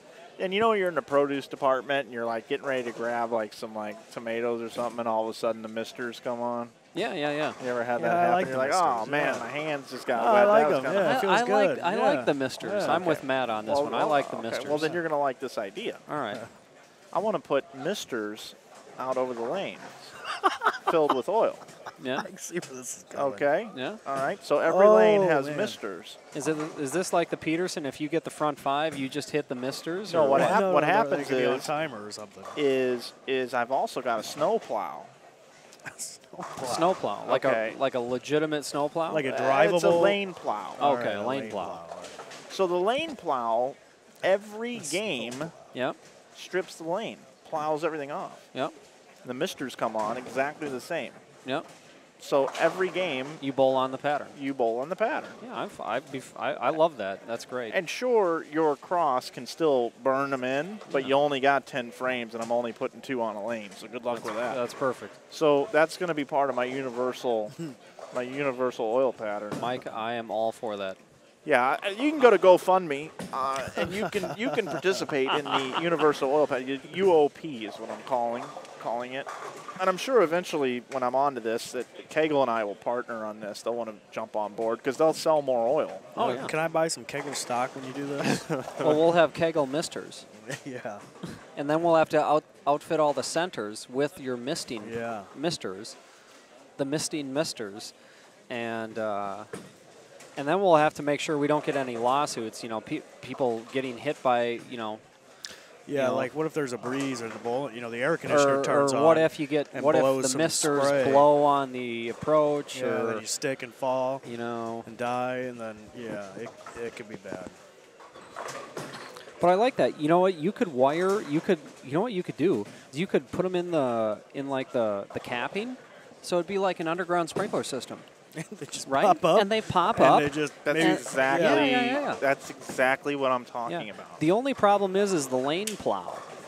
That's the only problem, because you have to plow 32 lanes. No, every game. It comes up. It lifts up out of the foul line. The trap door opens, and each one has their own. Oh, Just okay, like okay. just like if somebody said that would be like someone saying, So it's like a well, you have 32 lanes and only one pin setter. oh yeah. It's a lane plow would be just like a pin setter. So it'd be built in on every lane. Absolutely. Okay, I got you. Absolutely.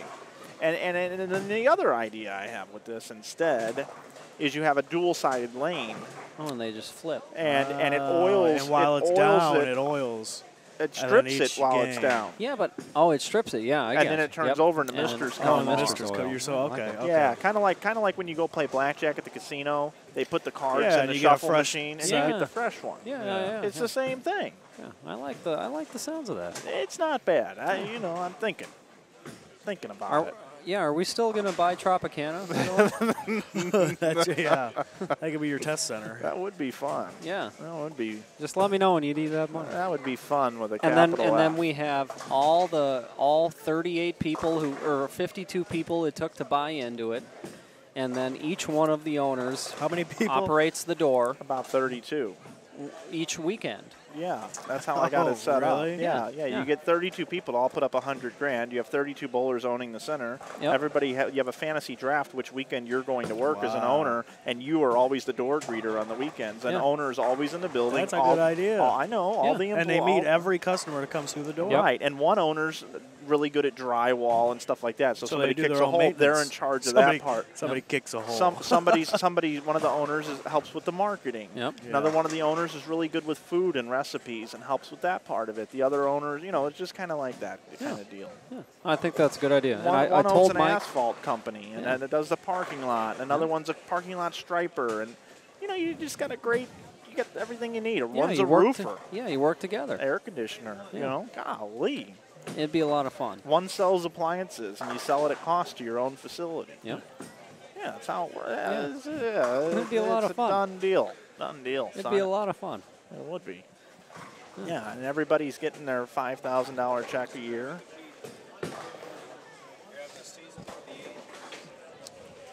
I just got a big compliment from the king of the high roller, Dan Bach, by the way, who's standing here in the booth. So. What was that? What was your compliment? He said, way to not screw up on the live stream yet. Yet. There's still a game to go. There's still hope, though. Dan Bach has the singles eagle back in 1993, actually. Dan Bach can bowl. He can bowl. So can Chad. Yeah. Nelson. Yeah. Yep, we have a monthly scratch tournament every month in Minnesota. Well, that's good. I'm glad the monthly scratch tournament is every month. That helps out. Thanks. And yeah, it's the Dan and Chad show every month. Oh, I wouldn't see it any other way. I know.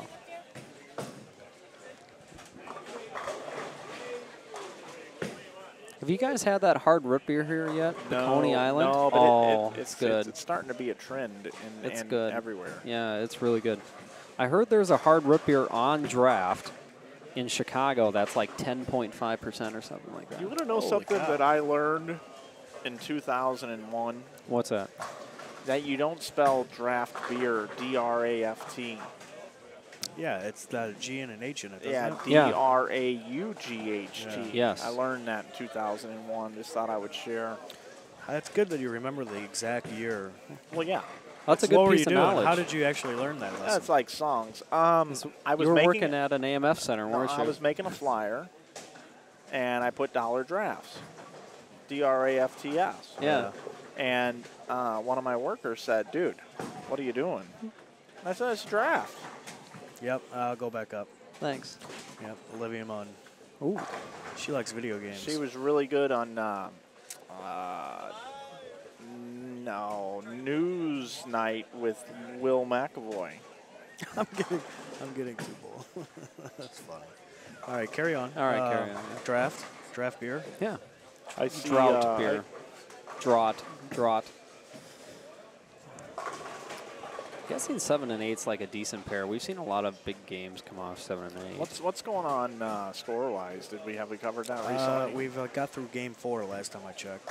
All right. Game 5. There's game 5. Here we go. Updated 4 minutes ago.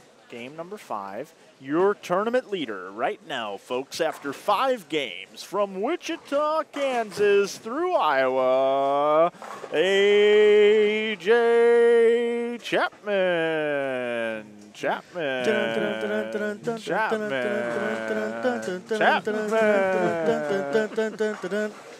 We'll sell you the whole seat, but you'll only need the edge. I love it. All right, second, Brent Ritchie, plus 105. Jock Kahn, 77 over in third. Perry Kroll is in fourth at plus 69. At plus 63 is Brett Cooper, the lefty, the Storm Man. Nick Heilman is in sixth at plus 61. Sean Rengel, plus 47. And seventh, Dave Barris. And look out, everybody, he's got a temper on him at plus 42. Jeff Ussery, bowlersmart.com guy. The guy. Bowlersmart guy is Bowlersmart guy, ninth at plus 41. Tommy Barnwell rounds out your top 10 at 38. Right now, 20th position is at plus 13. The cut number is going up, up, up, up, up, and away. You never know. It might be plus 100. Sonic Boom. Sonic Boom. Oh, man. Ganta. Chun-Li wins. Finish it. What did Dalsim say? Something fire. Hadouken. No, that was Ryu. What did Dalsim say? That's a good one for the chat. What did Dalsim say? It's Chat like, room. I don't know if these, it's like these chat room fire folks are. or something like that. Was it I know what you're Fireball? talking about. Yeah, he shot fireballs. Yeah, I think it was fire. I think it was just fire. Fire. Fire. Fire.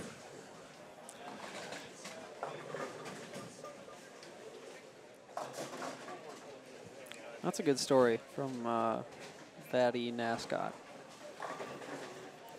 Had a bowling ball flown overnight.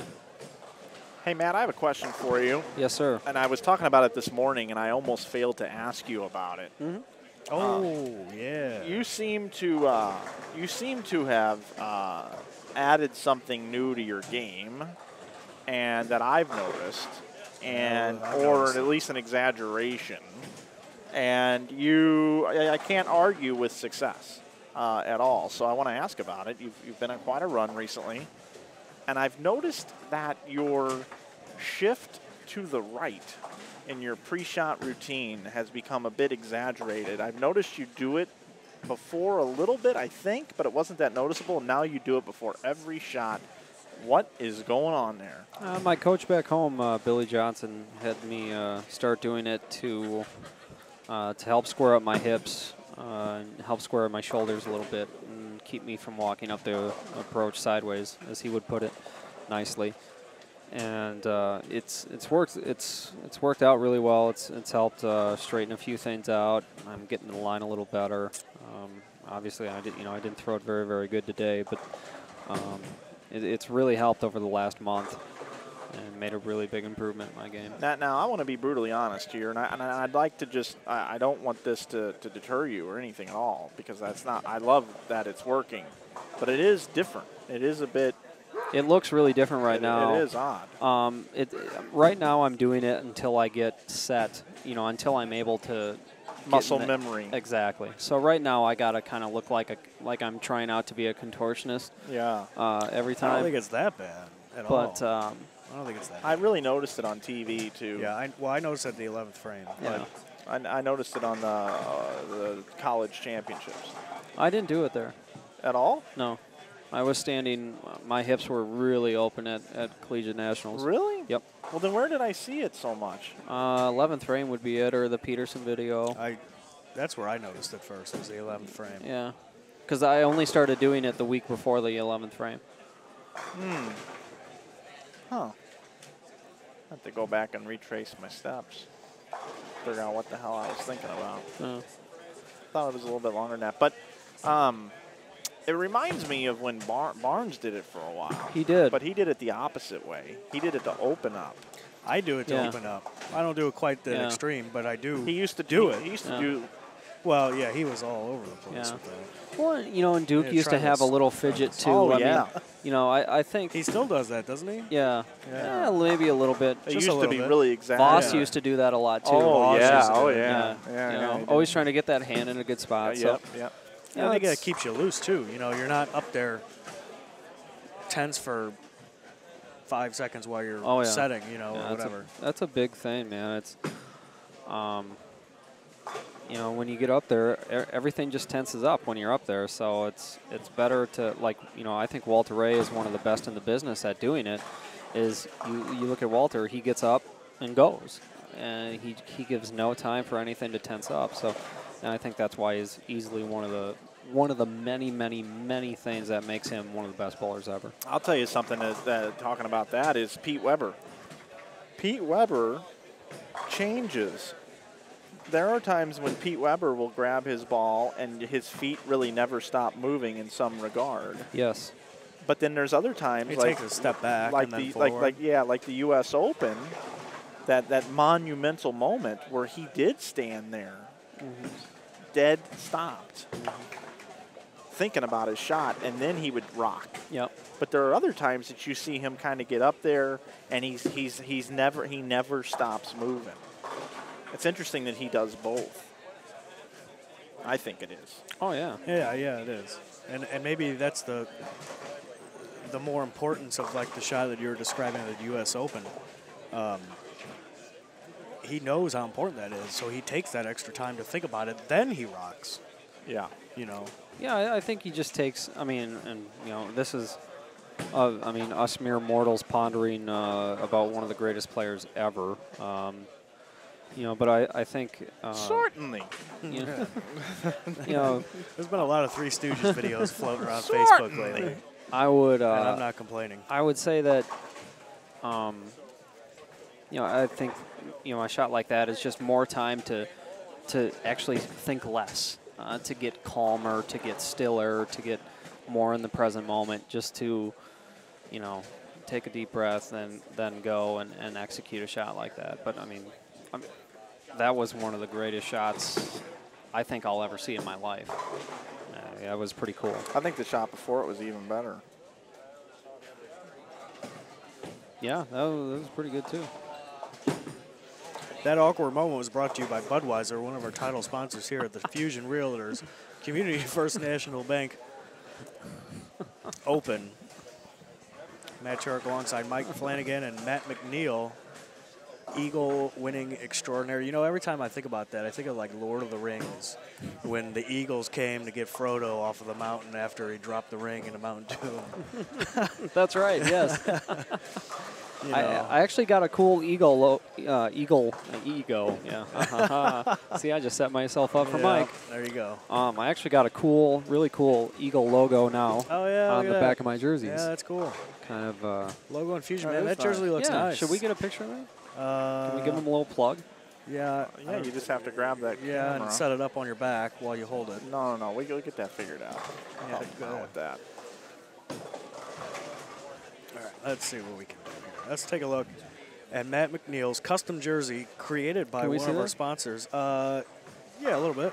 Actually, if I do this. Here, you I'll can click see on it. the camera. Uh, Are you steady? Are you ready? to yeah, go? I'm ready. There we go. And here we go. There it is. There it is, right there. Logo Infusion. The Eagle. Caw.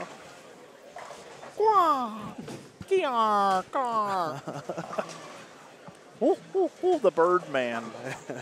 Eddie Bird. Yeah, the Birdman. God, we had so much fun that night. He's a good guy, man. Me and Flanagan were calling Eddie Bird's live stream in Reno in 2013, and I had a few sodas, and Sodas. Flanagan had a few sodas too, and Wow, that's rare.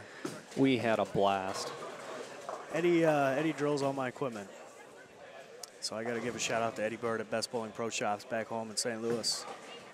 Does a great job.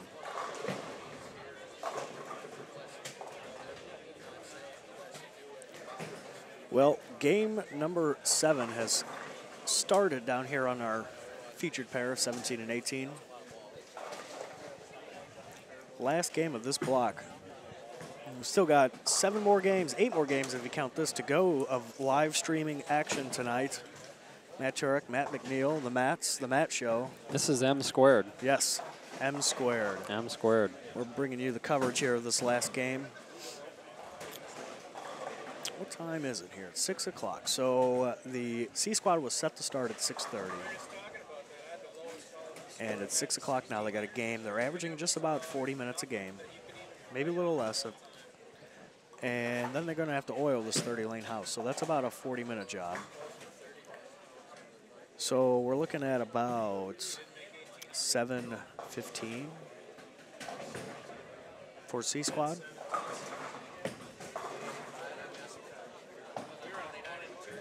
Yeah, that sounds about right.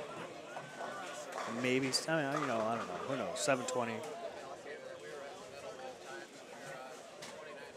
Which isn't really that bad if you think about the number of bowlers that are coming through this center.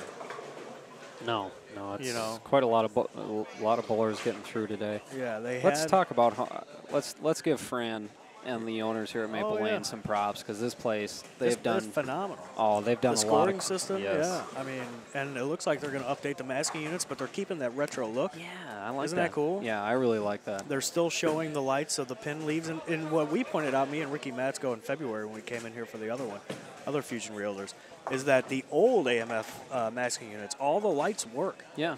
On that show you the pins on every lane. You know, you don't have it don't work on 10 lanes or something. Every lane shows you what pins you left up. Yep. Yeah, I think that's really cool, and all the strike indicators work in them. Yeah. And that's really cool. And Fran does such a good job, and he's got so many cool things just hanging around the center. You know what? You know what's really cool that's new since I came in here in February are these pinball machine covers. Yeah, the pinball back glass That is the lights. neatest thing. I was talking to the desk guy last night about while we were setting up. He said that that's new and that he buys them off of eBay. He loves buying things off of eBay. That's really cool. I mean, those things are nice, and there's a lot of them too. I mean, there's at least 10 or 15 of them hanging on the wall. Yeah, it's really neat. It's really, really neat.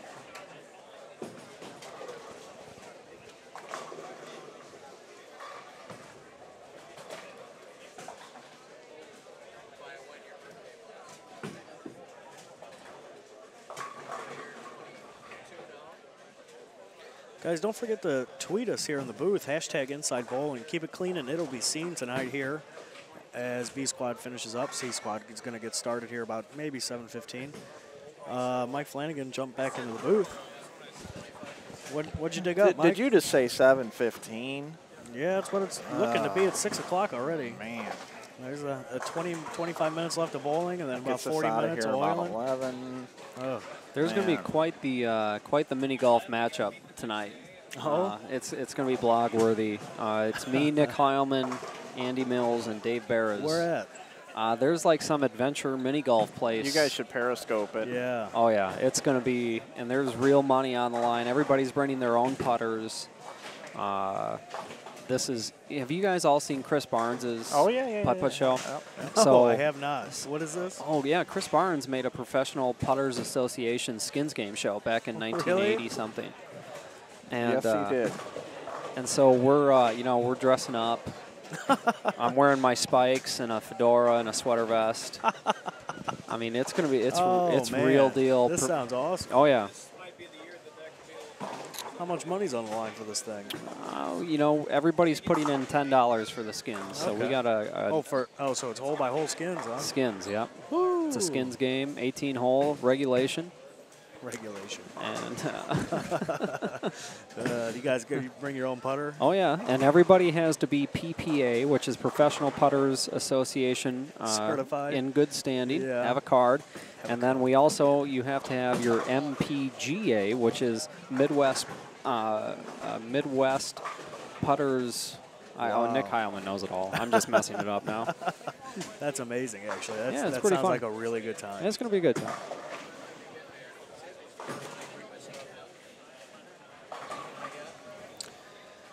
Ron Inman back home is joining us in the chat. He says he just turned it on and is noticing that it seems to be a tough shot. It is a tough shot. Mike was the numbers guy with the shot. I have not seen the sheet, though. I don't know where it went. But it is tough. I don't It's know where 1 it went point. either. What is it? 1.98 1.98 to 1. to 1. 1.98 to 1, yep. 41 feet. I'll give you that again if I got it. Check those sheets over there. Check those sheets over there. Get those over there from underneath over there. Give me those sheets. Give them over here. Here we go. We got the flex on the top, and we got all this right up here. We got the eagle and the gaggle and all the crap we got right here. Okay, here we go. We're going to go over the lane pattern now. Yeah, we can see it. Yeah, it's 41 total feet. The pattern is a 41 feet now. On the way down, we're looking at about, look at this, 30.7 feet is how that thing goes, and then it just gets on the little shuffle duffle, and it just goes down the lane with the brush hitting the surface with no more oil being applied down to the old 41, and we call that the buff. We call that the buffer on the way down. That's 19.286 milliliters on home. Bring it on back now. Then when we bring it back from the downtown area of the lane and we shake it all back, we drop that brush in about 37 feet. 37 feet, we drop it down, and then that thing just kind of comes along to the 28 feet. And then when it gets to 28, it says, you know what, I'm going to drop a few more loads on this lane. Drops 3 more of them from the 9th to the 9th board on both sides, whether you be a southpaw like Matt or a right-hander like the other Matt sitting up here in the booth with me right now. Then you get to the 7 and the 7 and the 2s and the 2s, and by the time you get back, you do a do-si-do at about 6 feet. You pump jack it right back up to the foul line. You just push it up on, and it does a little bush and a little shove, and then the next thing you know, you're on the next lane. The way back, it's 10.53 milliliters for a total volume oil of 29.816, and that's how we get to the 1.98 to 1.09 from the outside track to the middle track, middle. And then you go in the middle. It's a flat 1-to-1 in the middle, and that's what you call a real tough shot. And we're predicting a cut score somewhere around the 0 mark. Back to you guys. Wow. There you go, Ron Inman. There you go. Well, I've got just nothing to say, really, after that. It started like some weird East Coast thing. Then it turned to Harry Carey almost. That turned into like some weird Southern person from Arkansas. It turned into something a little more exaggerated than I really wanted it to be. Well, at least you went with it. I would have liked a Woody You gotta Dema. own it. I would have liked a Woody Dema. Have you ever heard the Woody Dema? so Woody's like, oh, today's pattern is 28 feet, buff to 32, 18 mils. You get 2 re-racks. After that, no more re-racks. Please remember, after scorecards are turned in, scores cannot and will not be raised. I got nothing else for this guy. Ticky, ticky, wiki, wiki. That's good. Yeah, no, you're right. Wow. For those of you that are baseball fans, David Ortiz is 1 homer away from 500.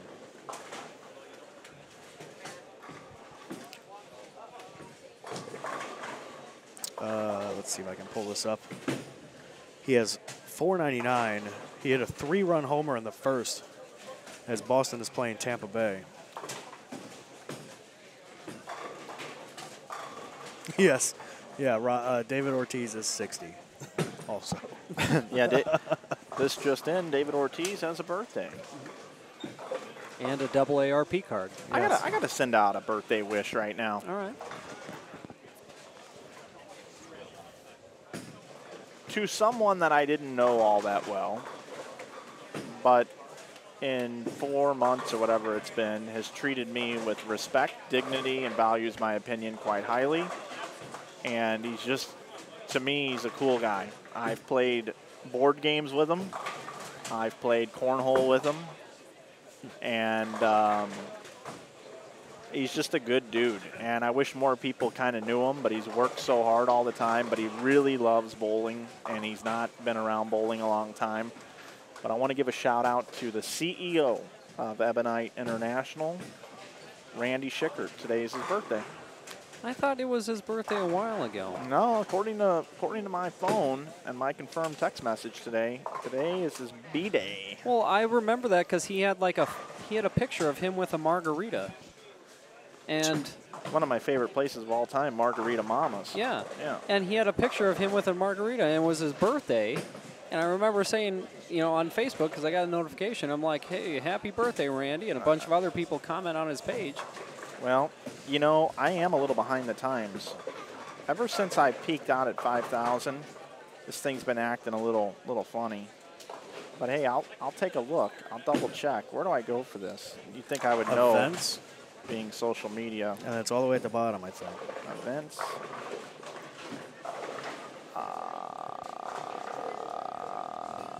That's pretty annoying. Yeah, a little bit. Today. Right here. Today.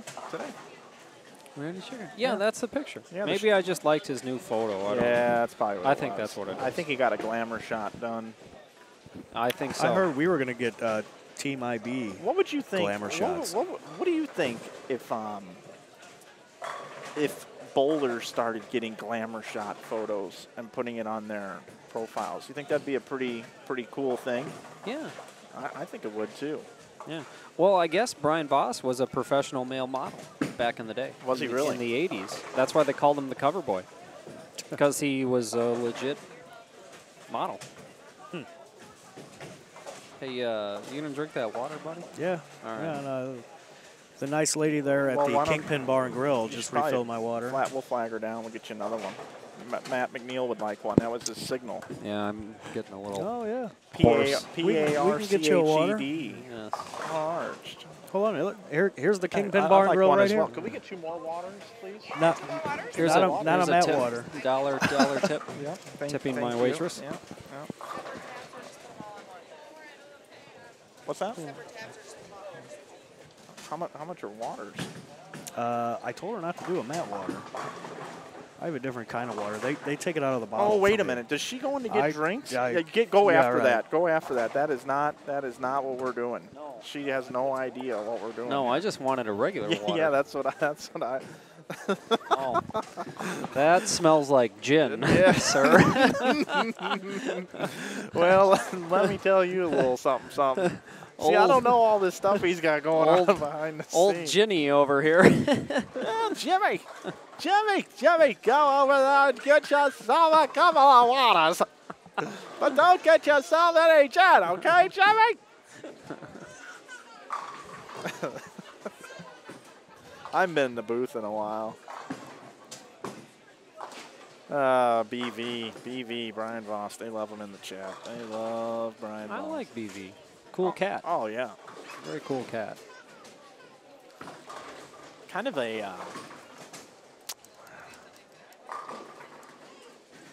a misunderstood man. No, I'd agree. Misunderstood. Matt was going to let her bring those, and he'd be like, oh, wait a minute, guys. Well, I'll just keep them. Can you bring those 2 waters also? That's what was going to happen. I'm almost guaranteed. So where are you staying here, honestly? At the Hampton Inn. Oh, are you really? With Miguel Lopez. Oh, Miguel. Yeah. I'm glad he did well today because I just sold my set of golf clubs to him, so he owes me $750. Oh, nice. So his bracket money can go towards my golf clubs.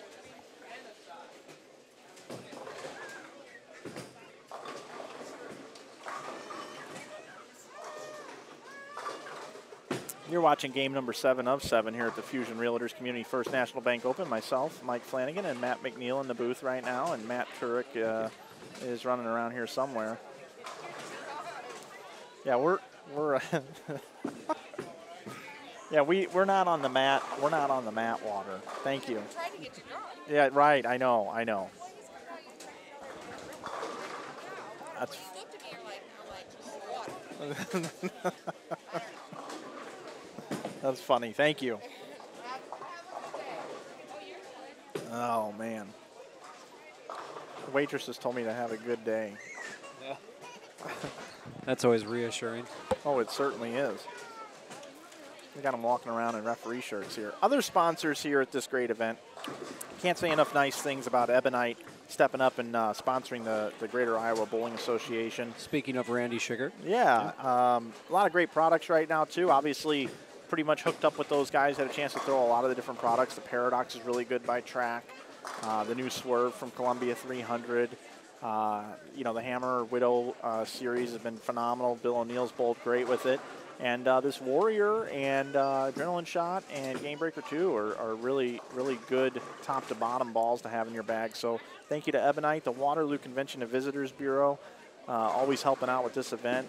It's great of them to step up and help out. The Kingpin Bar and Grill serving Budweiser and Logo Infusion. Don't forget, use that coupon code GIVA15 and you can save 10% at Logo Infusion. Members Mortgage Services and Maple Lanes here are the host of the bowling center. So those are your sponsors. Of course, Fusion Realtors and Community First National Bank, your two title sponsors here. Winding it down, we'll have one more squad for you today. We've broadcasted 13 and a half games thus far. We thank you for being part of our wacky broadcast with Matt Turek and Matt McNeil right now. And of course, Jeff Riggles was on earlier. We had Tom Adcock on earlier. We also had King Fess was on as well for a while. I'm trying to make that thing stick. I think it's going to stick. I think it's working. If he wins the tournament, I will eat my hat. If he wins the tournament. If he wins the tournament, that'll definitely be good for King Fess. It would be very good for him. But he's got a long way to go. He does. A long, long way to go. And as do I. I mean, yeah. Well, it's kind of like Smokey and the Bandit. Yeah, that's right. Long way to go. Long way to go. Just find a way. Short time to get there. That's it. Just find a way. Watch old King Fess run. Find a way. Matt, I've never seen so many, Matt Turek, so many sideways deals and under the table contracts as when I'm around you. What do you mean? Well, what are you trying to say? Well, it comes to the point where you can't even order water anymore well, around you. That's my girl, you know, at the Kingpin Your Bar and girl. Grill. Yeah, she remembers me from last year. That's my girl. Yep. And I always take care of the snack bar and bar people at the bowling alley just because I've worked so long in bowling alleys and I know how it is. Well, that's true. I'm with you on that.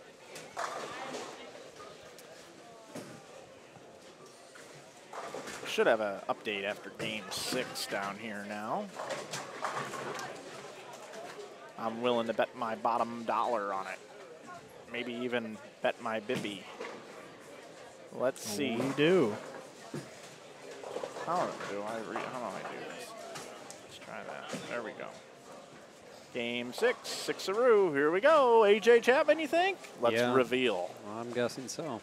What's behind door number 1? AJ Chapman is behind door number 1, folks. He is at plus 183. Not too far behind. Old Brent Ritchie says, hey, AJ, I got something to say about that. I'm at plus 162, pal, with a game to go. Now let's go ahead and just hurdle down to third place. Perry Crowell at plus 76, and then Nick Heilman at plus 61. Tommy Barnwell at plus 60, and we've got a plethora of guys between 40 and 60, which takes you down to plus 44, Dave Barris in 10th position. Currently, 20th position on this round is at a little thing we call plus 5. Plus fiver diver right there. I anticipate this squad will be the highest scoring out of all. I would agree. But I don't know what old C squad's got up its sleeve. Matt, when you bowl tournaments, do you prefer to bowl a particular squad? I like to bowl the morning squad usually. Just What was that? Did you guys hear that noise? yeah, that was Mike sucking water through his straw. Actually, I have 2 straws. One is red and one is blue. Yes. With that being said, I generally like to bowl the morning squad. Just in my experience, everything's dependent on, but usually the pattern will play. Probably died. you know, hopefully not as flat, not as true the first go around as it will in later squads. And generally, the later squads, people start left, the right-handers start left quicker. So I want to try to avoid that and try to bowl the guys who are going to play a little straighter. So Is there something going on here? No, but we're about done with the squad. Yeah, but why It's too close. Well, you yeah, can't but see I got to anyone. plug it in. Okay. Well, I thought you were going to leave it plugged in while we have go another to gin there, pal. Only had one. Gosh. You realize it takes like 8 or 9. Yeah. Well, when you get to your level of...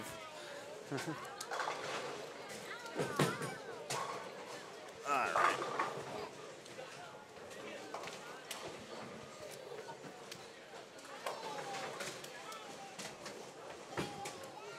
Hopefully we don't have like face detection or any of that goofy stuff.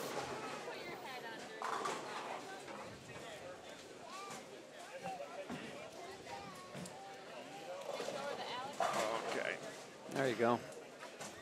You have to scoot over a little bit. We should all be able to squeeze in There we go. when we go to do this. Oh yeah, it's going to work out great. Is action, well, we got 5 and 6, right? Yeah, we got a little bit left. So we'll take you down there to our bonus coverage. Got a little bit. Got a little bit of that. A little bit of this. After this block. Hey, our biggest fan is on 3 and 4. Oh, yeah. You're right. Biggest fan is on 3 and 4. Biggest fan is on 17 and 18. Biggest fans all over this place, actually. There's a tie for the biggest fan. Yes, Yeah. I agree. Well, except for that one. That one's not on. Well, yeah, that one right there is That's being lazy. yeah, has decided not to stand up to cheer for us. Yeah. But that's okay. We don't mind. 220, 204, 204, 149. The scores on 5 and 6. And that's then going to wrap up this round of coverage. I don't know who we'll have in the booth tonight. Yeah. It's an open door. I think what we'll do tonight is if nobody joins us, we will have an invisible man in the booth. Yeah. That'll get interesting. Yeah. We'll talk to the invisible man, but we're going to be the only ones that can hear the invisible man. That's how we'll work that. Did Dan Limish bowl any good this block, or is he bowl later? He bowls C-squad. Okay. He lost some weight. He has lost a lot of weight. It's good for him, too. Yeah, what's going on with that? I don't know. I think he rode a bike. I think that's how he did it. Okay. He rode a bike a lot, almost every day. Jeff Ussery's lost some weight, too.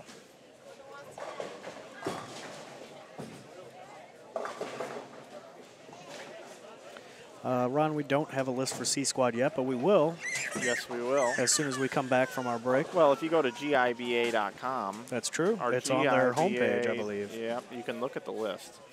We do have a multitude of screaming children here by Yeah, the we booth. do. giba-bowling.com, and you'll be able to see the C-Squad list. Dan Bach,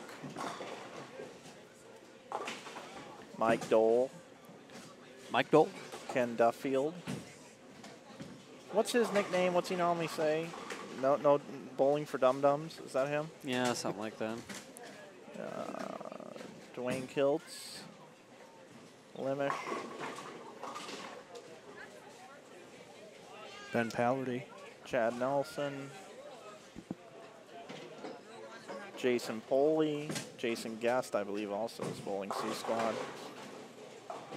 C-Squad's kind of nice if you have to work Saturday morning or something like that.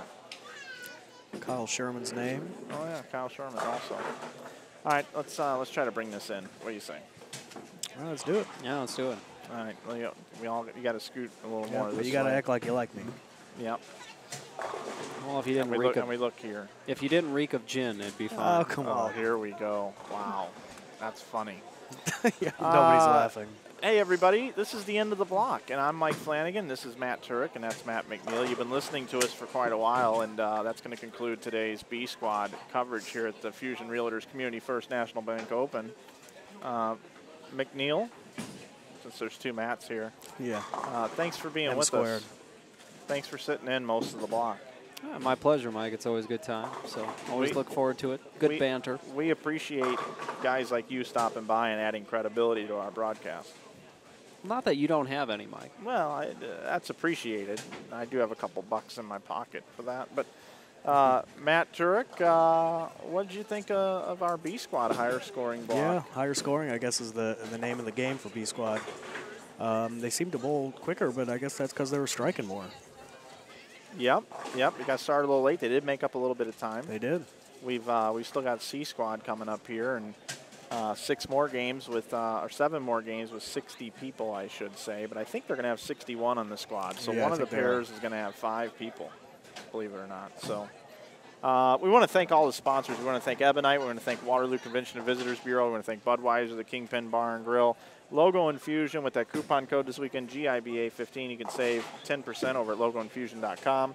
And we also want to thank Members Mortgage Services. So $2,800 up for grabs in this tournament. It's a 1-3 cash ratio. It's a 1.98 to 1 ratio lane pattern. We talked about that quite a bit.